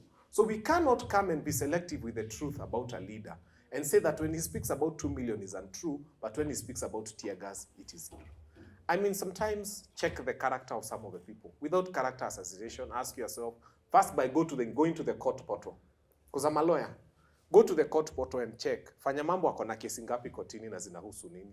Some of the leaders you speak about here, you should never speak about them. Mtu akifikisha kesi 5 kotini, don't have a conversation about some of them. Your own party leader in DCP has more cases than Koimburi apparently, in terms of embezzlement. In fact, if he did not become deputy president, asingetupo mbali.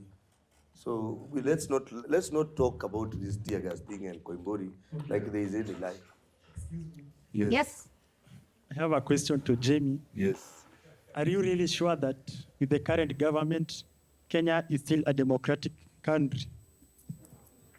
Very good question. Thank you. I really think yes.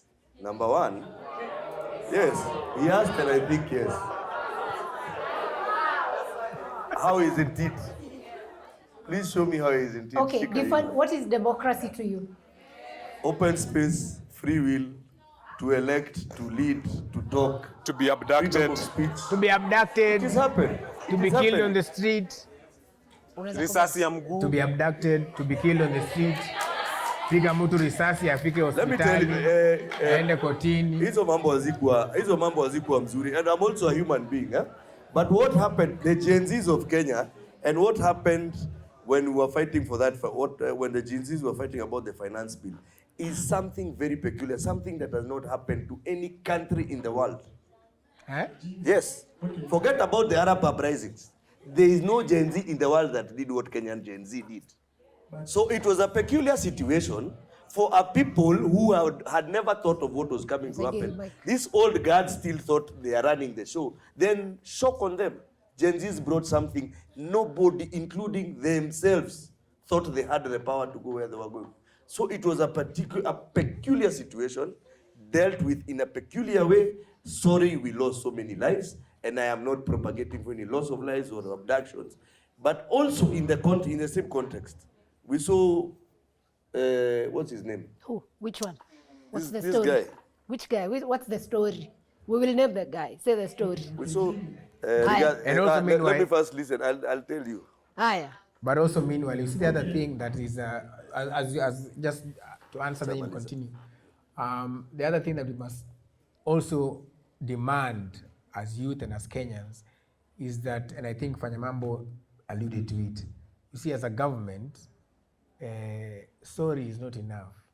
You can't say sorry we lost lives and then we're just supposed to move on. No, but something is happening. There is a commission that was actually opened, and I think, you remember the former chair lady for LSK actually Faith. moved out. Yeah, Faith moved out of that paneling, but I think there is something that is happening towards that, the loss of lives. We may not be able to pay them in You terms see, of the reality of it. and that's why I think Joshua was the president. The president alisema, it is very hard to defend the government because there are things that are not supposed to take time because of the weight that they carry. You cannot renovate State House with 800 million.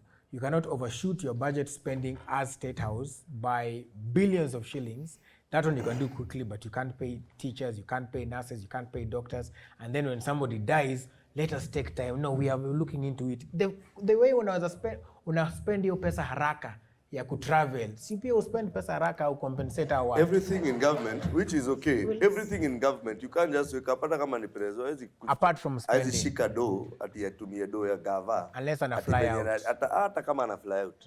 What happens is, you work under budget lines. They've not been. When there is a commission, Aya. when there is a commission to deal with that issue, now he's looking for those funds, or rather not looking for them, delegating those funds to the particular families, just like it happened in 2007, the IDPs, the way they were resettled. No, Jimmy, we cannot be promoting what happened in 2007 because it was wrong. And now because we're in 20, it is wrong for it to take 10 years. No, I'm saying it will not take 10. I'm saying people in 2007, I'm giving an example. That of people example who are settled. is passed by time. No, That's but the that point. is the only other point we had crisis in No, this country. we can't have be looking crisis in the daily. past. We No, cannot be for looking in paying the people. past. No, we cannot be looking in the past and we are looking to Singapore.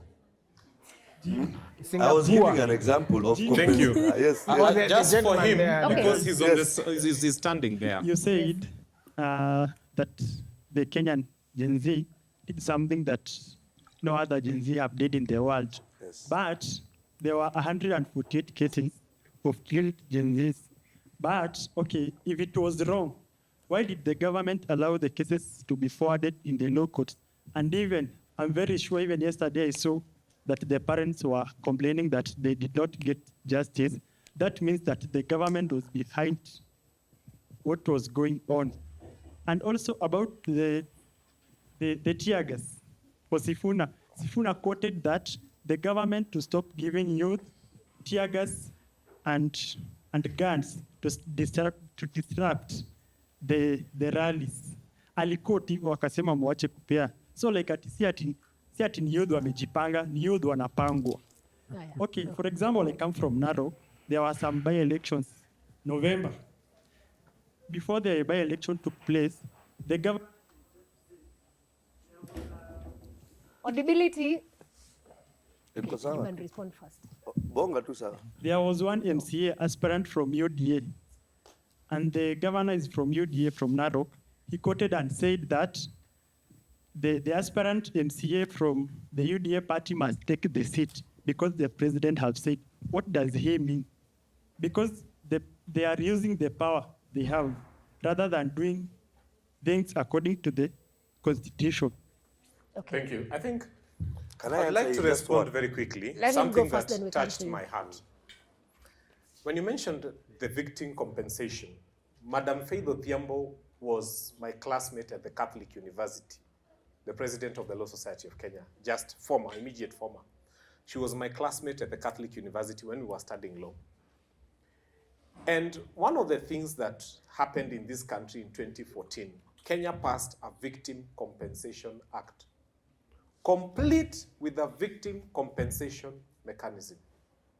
Then your beloved president, our beloved head of state, in his wisdom or lack thereof, because he has an AG, decides to come and set up a parallel mechanism to compensate victims outside of the law, yet there is a law that provides for it. In fact, your Victim Compensation Act has got a victim compensation fund that receives money every year from the exchequer. In fact, the only thing I need to Google is how much they received this year and the previous year. So if your head of state was keen on compensating young people, he would have channeled money through the Victim Compensation Fund that is very well established under the Victim Compensation Act of 2014. The reason he did these shenanigans, and I call them shenanigans, is because he was hoping that active citizens will go to court and stop the process, and then he will say Kenyans stopped the process. Now, let me why correct was the you. process stopped? Because it happened illegally. That is why we are let me saying, correct you. Nothing if has you been want stopped. to compensate our young people. Why did you guys go to the NADCO? When we went to the NADCO, it was part of the same agendas. The NADCO report actually also puts in. NADCO was that- about power. What is the And first agenda there was of also NADCO? there was also about compensation. Yes, so it let was. us there But is it was there. compensation. It was the one of the last agendas. Yes, but but it's it there. was there. Can Yes. we agree It was that there. regardless of what you're saying, it is very good on paper when you read it and say it. But most of those commissions have been in government, actively in government, actually actively in the Ministry of Trade. We went and there were parastatals that since inception do similar work. Only the only thing they have changed is the name. They get pension, they get their funds, they get per diems. The amount of money that they lose in redundancy in government is not necessarily because of William. It was because of some acts that were done long time ago. That is why actually in this privatization will really help this country, because we have very useless, sorry to say, we have very useless state parastatals that don't help anybody, but they are cash minting and people are getting crazy amounts of salaries there since time in independence. So that is what the president is trying to fix. We have to fix, because what we have is, I saw a politician say, if you want to run even Safaricom, you put government employed people, 8 to 5 people who run away from job from as in after 2 years, people are good are employed on paper, but practically when you go to those offices, people come there like just entry and exit. We don't have a clocking system, for instance, in government. Yeah. It is not because of us. This is when our public service and now CS local is we are trying to initiate some of these things, because the redundancy is because we still wait for people within 60 years old to go retire, whereas there are people like this coming from university. Okay, I hear you. Yes. Na vile wanasema ni ngumu kutetea government. Ni ngumu yenyewe sana, from but it huku. is good to be practical But it is about good to it. mention the truth of Yes. what is happening. Now, yes? Papa. Oh, okay, go ahead. Excuse me, the man. What's your name? Jimmy. Oh, Jimmy. Jimmy government. Master Sura He's the kuliko man. jina. Aya. Are you working for the government? Yes, I am working for On them. what position? I do a lot of communication. What degree did you pursue? I have done BSc Computer Science, BCom Marketing. The way you are talking as if you never got it. So let me tell you something here. No, it depends, eh? Sorry, Depends. sorry. Okay, No, it is okay. first thing first. Yes. Last time, our president, I'm actually Okay, doing a let's- master's in public Let's give her administration. time. our president went to a church, which is good, okay? He's a Christian, yeah? He went to a church. You remember when Gachagua started going to church to announce one time, yeah? Do you remember he said nobody should be going out to church because no politics should be involved in churches. Meanwhile, he's the one now supporting the churches. There's this one, the other one that he gave out 20 million. Yeah. The one in Roysambu. Yes, For 20 Pastor million. Moi. Kuongea ukweli 20 million. Tunalipanga tax tu inamwagangwa ni kama maji because it's available. And also, remember here, the way he said, he said very good thing. About the logo, it came advanced. I have a solution for one. So, actually don't need to take a lot of advocates and the advisors for the president, which are 21 advisors that have never seen anything being done. So, mulitoa hiyo system ilikuwa zamani, mkeka help yenye iko na ranks. Mi naweza sema, okay, a lot of money inekwa kwa hiyo help, lakini ifiki watu wengi. A lot of money inekwa kwa basari, lakini basari ifiki watu wengi. What if tufungi hizo zote, mseme university zote zimelipwa? People with money and people with money na wenye hawana pesa watakuwa nafika, which means unaona ukitaka kusema hii kitu ni private university, which means it's for free because public university because it's for free, it's for public. But ironically, come here to Kenya, public university is more expensive than private. Yeah? In some cases, yes. Yes, in some cases. And also here,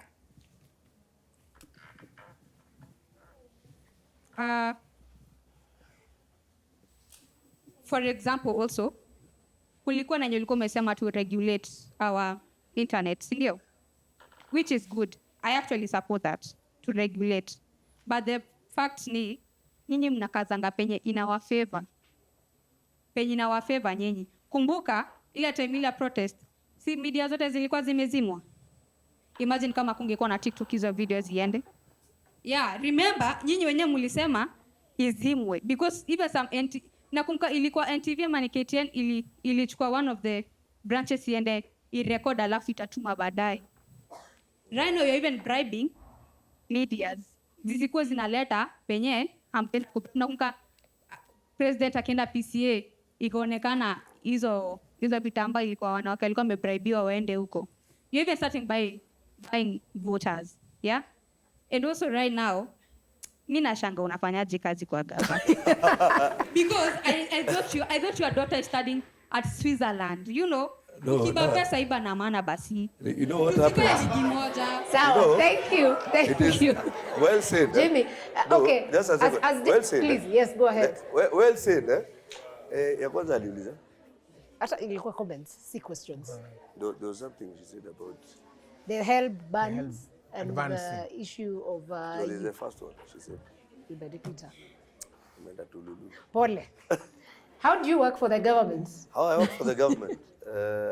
I'm sure government is the most stable employer in this country. I know you'll be looking for a job. We will see you. I'll come. I'll give you a job. I promise. I will mark that face. And when on my graduation, because it will happen in August, I'll invite you and probably give you something small as a comrade to attend, so that we see powers in government. Okay, thank you. Government, we should not.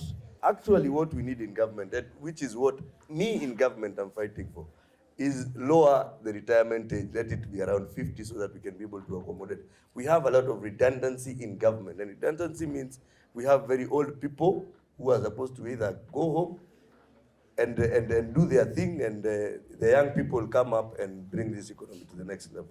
Thank you, Jimmy. Also, I would want to tell you, working for the government is one of the best things you can ever do, so long as you do the right thing. Yes. So do not have it in mind that people who work for the government hawana akili ama ati lazima they align to what you believe. Yes. That's why we said democracy is the will of the people, which means everyone has a choice, ndio? Yes. But it's not bad. That gospel of working for the government is bad. Clean that out of your mind. You could actually find yourself working for the government, say, in 5 years. That's a possibility. So get that out of your mind. However, as we come to a close, question, comment? Aya, quick one, let's go. Name and quick to that so that we come to the end. We've ran for 2 hours. I think watu wanahitaji kunywa maji kiasi. My name is Innocent Tom. I'm a registered voter. Well, makofi yake. Thank you. My first comment is that we are too emotional. That's politics for you also. We are too emotional since we say that we want change. But in this room, I'm sure more than half are not registered voters.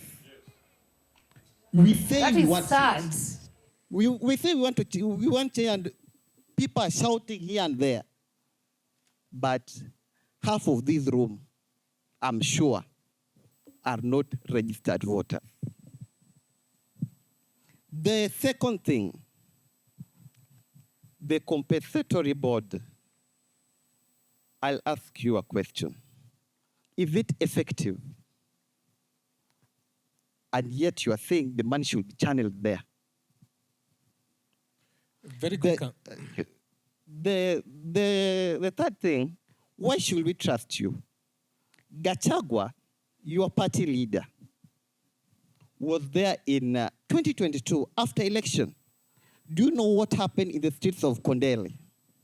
Have you ever been chased with guns and tear gas inside your own house? The same Gachagua was advocating for them to be chased. And yet you want to tell me today, I should trust you, Gachagua amekosa nyama, so he's a good person. No. Thank you. Don't let us be emotional here. He's telling us the right things we want to hear. Okay, let me tell you something. Okay. Very and just let me finish. Huh? Affordable housing. As much as all of us may not be the watu wa mjengo, but I'm sure down there in Kisumu, I know, I've confirmed. Those buildings that are being built, hizo madirisha wanatumia, the welders wa Kibuye ndio wanafanya. It may not directly come to you, but the president has been making efforts. I'm not talking about out of bitterness or anything. Another thing, the host said compensation. Compensation, we should not look at the past. Are the people who died in 2024 greater than those who died in 2017? No, they're not. Are they greater than those who died in 2007? No. Why should we not look at the past, and you want us to focus on 2024? Thank you very much for your questions. I think you mistook my response to that. Mine was to tell them not to take lessons from 2007. Because if you're taking lessons from 2007 to address problems of 2025, 26, then you're leaning in the past. You should have better solutions. That's the point. Exactly. What was the first question? The very first question, quickly. The very first question. The first question.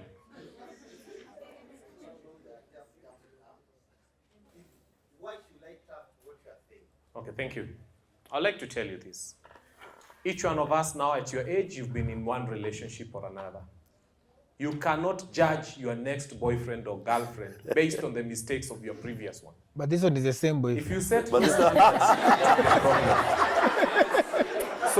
I have never been member of parliament for Dagoretti South. So people can't ask me, why are we going to trust you with member of parliament for Dagoretti South based on what my current member of parliament told them that maandamano yenyu ni Photoshop. I mean, you can't judge me by his mistakes. Number two, you need to live in this country for a little bit longer to get into the confusion that all of us have gotten into at some point. I sat on a show with Kaluma, an MP, and you know where he's from. And that night, he had just flown into Nairobi and he came to KTN. And he had come from a mortuary in Kisumu, where young people had been removed from houses and they had been shot. It was me, Kaluma, and MP Kagombe. And Kagombe, on that show, because it is recorded and it's on TV, he said very insensitive things I don't want to repeat here about the young people who lost their lives in Nyanza. And I remember wiping tears from my eyes during that show. Kaluma is this guy who had come from the mortuary and had seen those bodies. And this happened in 2023. Hata si 2024, ile maandamano ya kwanza 2023. Today, Kaluma is more two-term than anybody else. In fact, he speaks stronger for this government than anybody else. And I worry deeply. And I say, what do we say? I have told you time and again, the day you will wake up and go and vie in a constituency, you who is here, you'll probably find yourself in a constituency somewhere in Sotik, or in a constituency somewhere in Eldoret North. And the people of that place will tell you, hapo usipokuja na UDA hatutakuchagua. You will jump, you'll go down, you'll go round, you'll go over. Once you're done, if you want those people in Eldoret North to vote for you, you will find yourself fitting in that wheelbarrow. Edwin Sifuna is a member of ODM. You think ODM is a perfect party? You think it is made by angels? May Baba rest in peace. You think he was a perfect human being? He had his flaws for those who know him. And we are not here to say bad things about Baba. I was in Azimio. I campaigned for him. I voted for him. Nilikuwa naitwa Mkikuyu mjinga kwa Azimio. So now, I did not support Baba because I thought he was a saint. In fact, I knew some of his flaws better than some of you because I interacted with him. But in the circumstances of what was going on that time, the right candidate for me to have supported in 2022 was Raila Amolo Odinga. Those were the circumstances of 2022. And when I see what this government is doing, I am vindicated. At least I didn't vote for this wheelbarrow. How? I am vindicated. How? What is wrong? What I would like to say for all of us here, you might say we are emotive, you might say that such and such is a bad leader. But I'll tell you for free. Who are these people leading? They are leading the Kenyans who are living in your constituencies. Na nakwambia kuna constituency utaenda sahi, uambue kama hauna DAP, hatukuchagui MP. Kuna wewe unajifanya uko popular. Unajifanya wewe ndio unajua unajigonga kifua. But the voters will put you in. Mimi nilienda Dagoretti, nilikuwa naambia huku nitachaguliwa na Azimio, Azimio iko na maendeleo. Tulizimia huko, walituambia sisi wanataka wheelbarrow. The politics of Kenya will shape you. There are things we want, but guess what? The voters at home are more than us who are seated here. And the way they think is not the way you think. Get yourself into leadership. I'm telling you, if Dende Nyoro had tried collecting UDA, with all his brilliance, hangekuwa MP. He knew he needed to stick in there. He knew he needed to suck up to UDA. And he doesn't like it, and he makes it sure. He makes it clear even today, but we know he's a brilliant leader. Babu Owino, sometimes I feel like he's bigger than ODM. But why is he sticking in there? So, mimi nataka tuwaambie nyinyi kama young people who are sitting here. If it is possible for young people to form their own political party and market it and run with it and get seats, believe you me, I am your supporter number one. It was my idea. Mpaka tulikuwa tumeenda tafuta mzee anaitwa Kahero. Let me tell you. Zile vitu tumefanya Kenya. Akona chama, iko na chama, jina mzuri sana. Kenya Reform Party. Tukamit na Gen Zs kadhaa tukasema tuna rebrand Kenya Reform Party. Nilikuwa nishajiona hapo nitakuwa secgen, tutaleta party leader. After a few days, I want you to go on your phones, mutafute kitu inaitwa prison break. Tulishikana mimi, Morara Kebaso, Kasmuel, all these young people who were hot after the Gen Z demos. Tukasema sahi sasa, in fact tulikuwa nasema prison break. Ati, why are you changing the prison warder? Tulikuwa nasema Raila ni prison warder, Ruto ni prison warder, Gachagua ni prison warder. Ati sasa, we are changing prison warders instead of breaking out of the prison. So we are saying prison break. Within a very short time, nilisikia Kasmuel ako ODM, nikasikia nani ameenda. Do you know, the day we did that press conference at 1, ikifika 3 check on your phone, me I tell you things you can check. Ikifika, just type prison break and then you type Fanya Mambo and others, you will see. Ikifika 3 p.m, unajua salamu za Gen Z, you guys are phenomenal. Nilisalimua ta, kuambua toka hiyo outfit. I was insulted. I had to do an apology. It is online. I can't even remove it.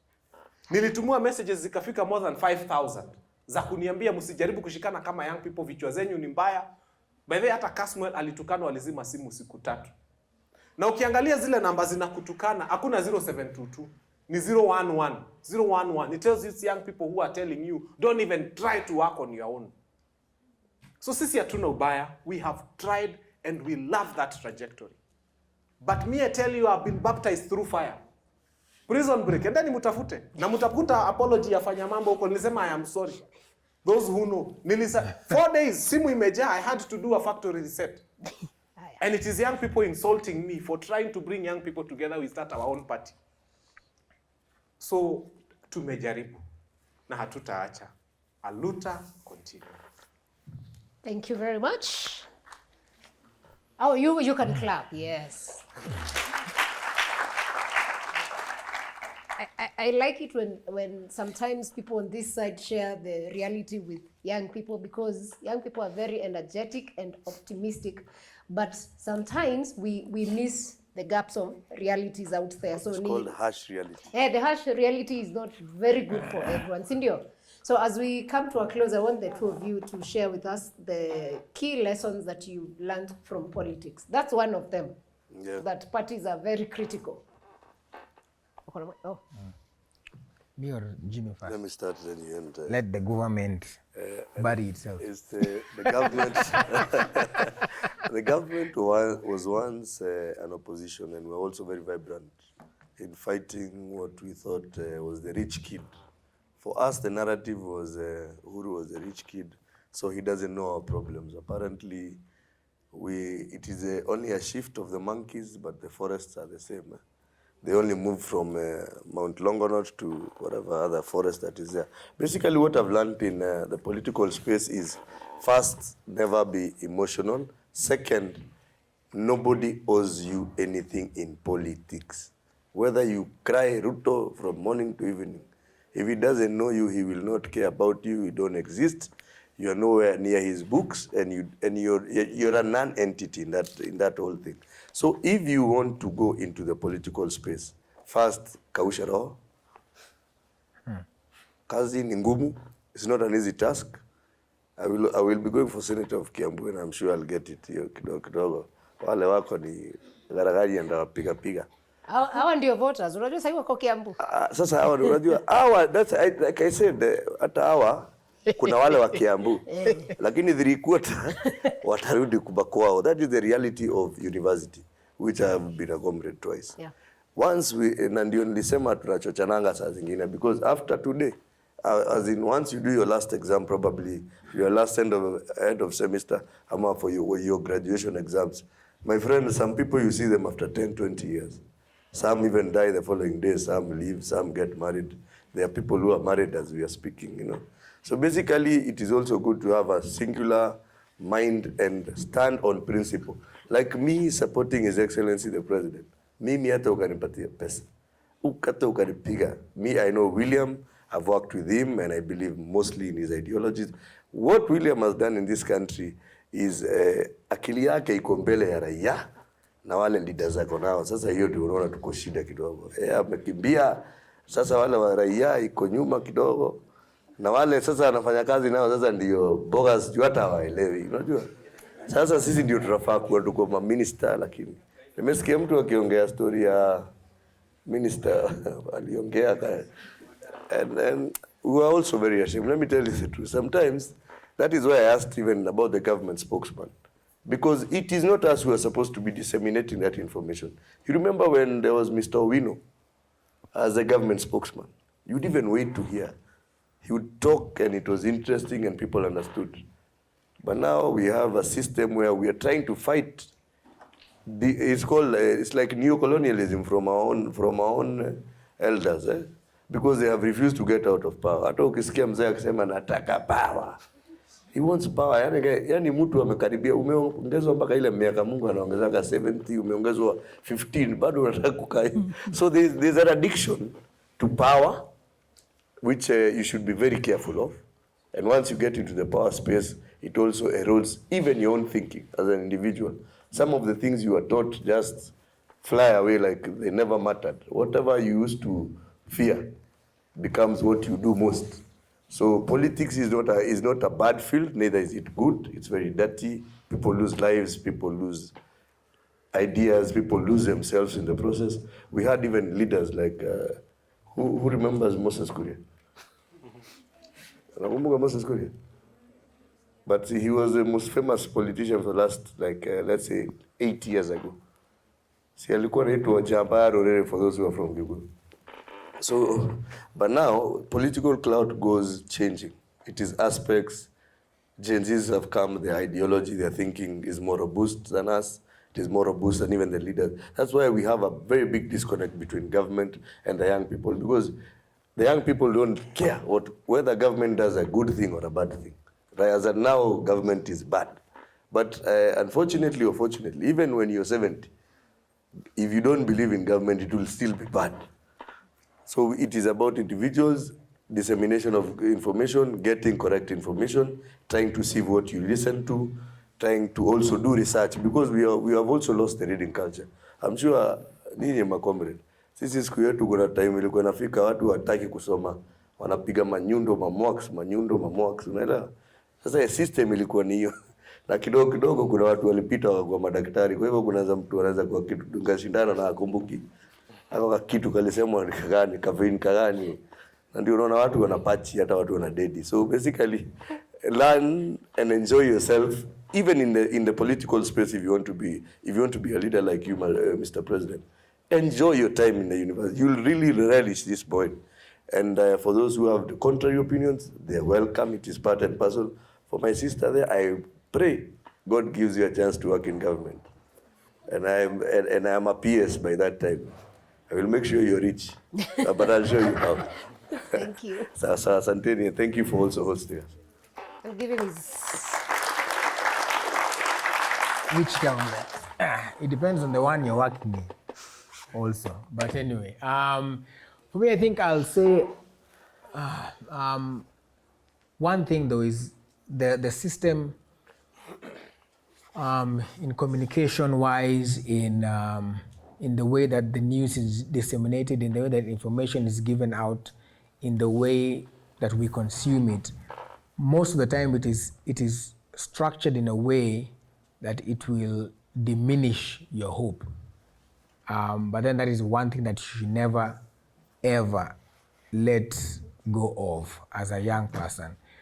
Because, and that is why, for example, after the Gen Z protests and everybody seemed like they were against the president, one of the reasons why I believe he did the handshake with, or whatever they call it, flowery names now, like broad-based, with the government is because he knew that when it comes to mobilization, the late Raila Amolo Odinga is unmatched. And because people seemed like online, and just by the sheer numbers that turned out to the Gen Z protest, the way it was millions, right? They came to the streets. And it seemed that nobody was supporting the government at the time. So the first thing they did, I think one of the first rallies or whatever that happened, big gatherings, was in Mombasa, where Ali Hassan Joho is a chief mobilizer. And so there were numbers. And what does that do? If you're against somebody and you don't like him, but every time he holds a rally, you see crowds, your perception starts changing. Ama mimi ndo sielewi huyu mtu. Ama mimi ndo. So the perception, just know that everything you're watching and consuming, it is framed. For those of you who are in here who are doing PR and communications, you understand what framing is and agenda setting. That is why it is important to have your own compass on the inside of you and to know that you can change. There is a quote by Margaret Mead that says, never forget that a few individuals acting in the same way, I'm paraphrasing, acting in the same way, who are of the same mind, can create and effect change. So even if we have told you all these things, and this is from our perspective, yes, you might go to the ground and these people tell you that the only way you can get elected is ODM or DCP. But the reason why you are vying is because you should be able to talk to them so that you change their perspective. There are instances, even in Luo Nyanza, there is an MP there called Shakil Shabil, who every time ODM ilikataa hata kumpatia hiyo ticket, but 3 times he's won, and there was an ODM person alikuwa anavaa hapo. There's another one there called David Ochieng in Ugenya. They told him that you cannot, hii place ni ODM damu. Akasimama na pati yake 3 times na akashinda. There's another one called Olago Aluoch. Akashinda. The former governor, although alikuwa na issue zake, ule wa Meru, the lady, it was she won political giants. So the thing is, if you believe you can't, you're right. If you believe you can, you're right. So that the Renaissance Party, if he's Asmame Leo and that party of his and everybody supports him and they support him and they afungue hata go find me, I'm a pay bill and people 120. That's how Obama at the time, even if it's not in our jurisdiction, but even President Obama, same thing happened to him. And so what I'm trying to say is don't let anybody ever make you believe that you can't. Yes. People can give you their opinions, they can give you, but if you're headstrong and you do it, you can be the difference. You can be the anomaly. You don't have to be the statistic. There is wisdom in learning. There is wisdom in all this, and there's the realities of the ground. Yes, there is a place where, unfortunately, you might have to support Rigiji. Unfortunately, you might have to support President William Ruto. Unfortunately, you might have to support who else? Martha. Sifuna. I mean, it is all up to you. All you need to do is to understand what do you want? What ideas does this candidate have for me? And are they representing me? If they are, by all means vote for them. Again, which is true, you will never find somebody who is 100% perfect. It cannot happen, right? But that doesn't mean also that you bend your will so much towards evil just because this person is not perfect. It's not an excuse. So just believe in yourself, believe you can make the change. Make sure you, first of all, register to be a voter in this country so that in the next election, you can then exercise and see what will happen. Another thing they tell you, tunaweza rig and all these stories, we end vote kwanza. Hiyo siku wakijaribu kurig, si bado tutaenda tu kwa hiyo streets kama ni kuenda kwa streets. We'll do something, but don't let them deny you the chance of going to vote. So please register, go vote, and what my particular prophecy with my eyes open as an Nigerian pastor, I can prophesy that I know for the next year though, even if at the top, whatever it happens, it might change or not change, I still believe it can change. But let's make sure that at the bottom here, there is an infusion of new energy and young people so that whoever it is at the top, even if they try to sway the parliament, it will have so many vibrant young people that they still have to be listened to. So make sure if you see that young person vying, support them, send 10, 20, 150, go ahead and do it, all right? And so, and finally, I always say this, successful people look like you. If you want an example of a successful person, just look in the mirror. That person is the success. That person is you. Don't let anybody ever tell you you can't do anything. And as for 2027, hata mimi nitawaambia njia tutaenda, tutaona mambo. Asanteni sana. Thank you very much. Let's give each of them a... Oh, you still want to talk? Just 1 second. Fanya mambo, nataka kufanya mambo. I am timing you, 30 seconds. Mine is to tell you the MP seat is the most important election you will ever make. In 2028, we do not want to occupy parliament to kule mchele. We want you young people to occupy parliament as members. It is extremely important. Just know that one of the most important ballots you will cast is for your members of parliament. Akiomba Mungu, chagua na ukweli, just do your best. Finally, develop a very thick skin. If you're going to get into politics, utatukanwa, utaamua maneno, you will see a lot. If you are ready for this, develop a very thick skin. Because if you don't do that, you will have a lot of problems moving forward. This country is ours. We don't want to burn it. Hata ukiona tukisema kwamba kuna 1 term na 2 term, they are irreducible minimums. We will not burn this nation. We are going nowhere. We are staying here. Tutazikwa hapa na wazazi wetu wako hapa na watoto wetu tunalea hapa. So whatever you do, don't burn this nation. We still need it intact. Thank you. Let's appreciate all of them. Thank you. Appreciate yourself for being an amazing audience. Thank you so much. I think they have shared all the insights out. I've shared in conclusion, but I want to tell you that you matter. Your voice is very important. Your vote is even more important. Your voice is good, but if you do not have a voting card, Aki says, bro, go register. That's the only way. I know we keep saying we want change every day, but what change do you want if you can't vote? Because now, us guys who have votes will decide for you. Now maybe, wewe unataka nini, anaitwa aje Gachagua na mimi nataka Ruto, mimi nakudisaidia juu wewe hauna vote, si ndio? Ama wewe unataka Ruto, mimi nataka Kalonzo na unanidisaidia juu sina vote, si poa, si ndio? So let's all get out, register. IBC is actually opening mass registration next week because it's in March. Ensure you go, register and vote and be the change you want to see. Number 2, do not be afraid to speak out your voice or share what you have or what you feel about country, because you matter. You're part of this country. Sindio? Every time they say the population of Kenya is 53, 54 million, they are counting you, so you matter a lot. So keep speaking out, keep doing what is good for your country, and most important, love your country. And as he said, we can't ban this country. We do not have another country. We can't go to Uganda or Tanzania. So, I mean, Kenya is even way better than, So this is all we got, and we have to keep pushing. We have to keep fighting for it. Thank you so much. For those that have not subscribed yet, go to Alpha House social YouTube channel. Subscribe for more of this conversation. We're happy to be here. Hopefully, we will be back. Did you enjoy?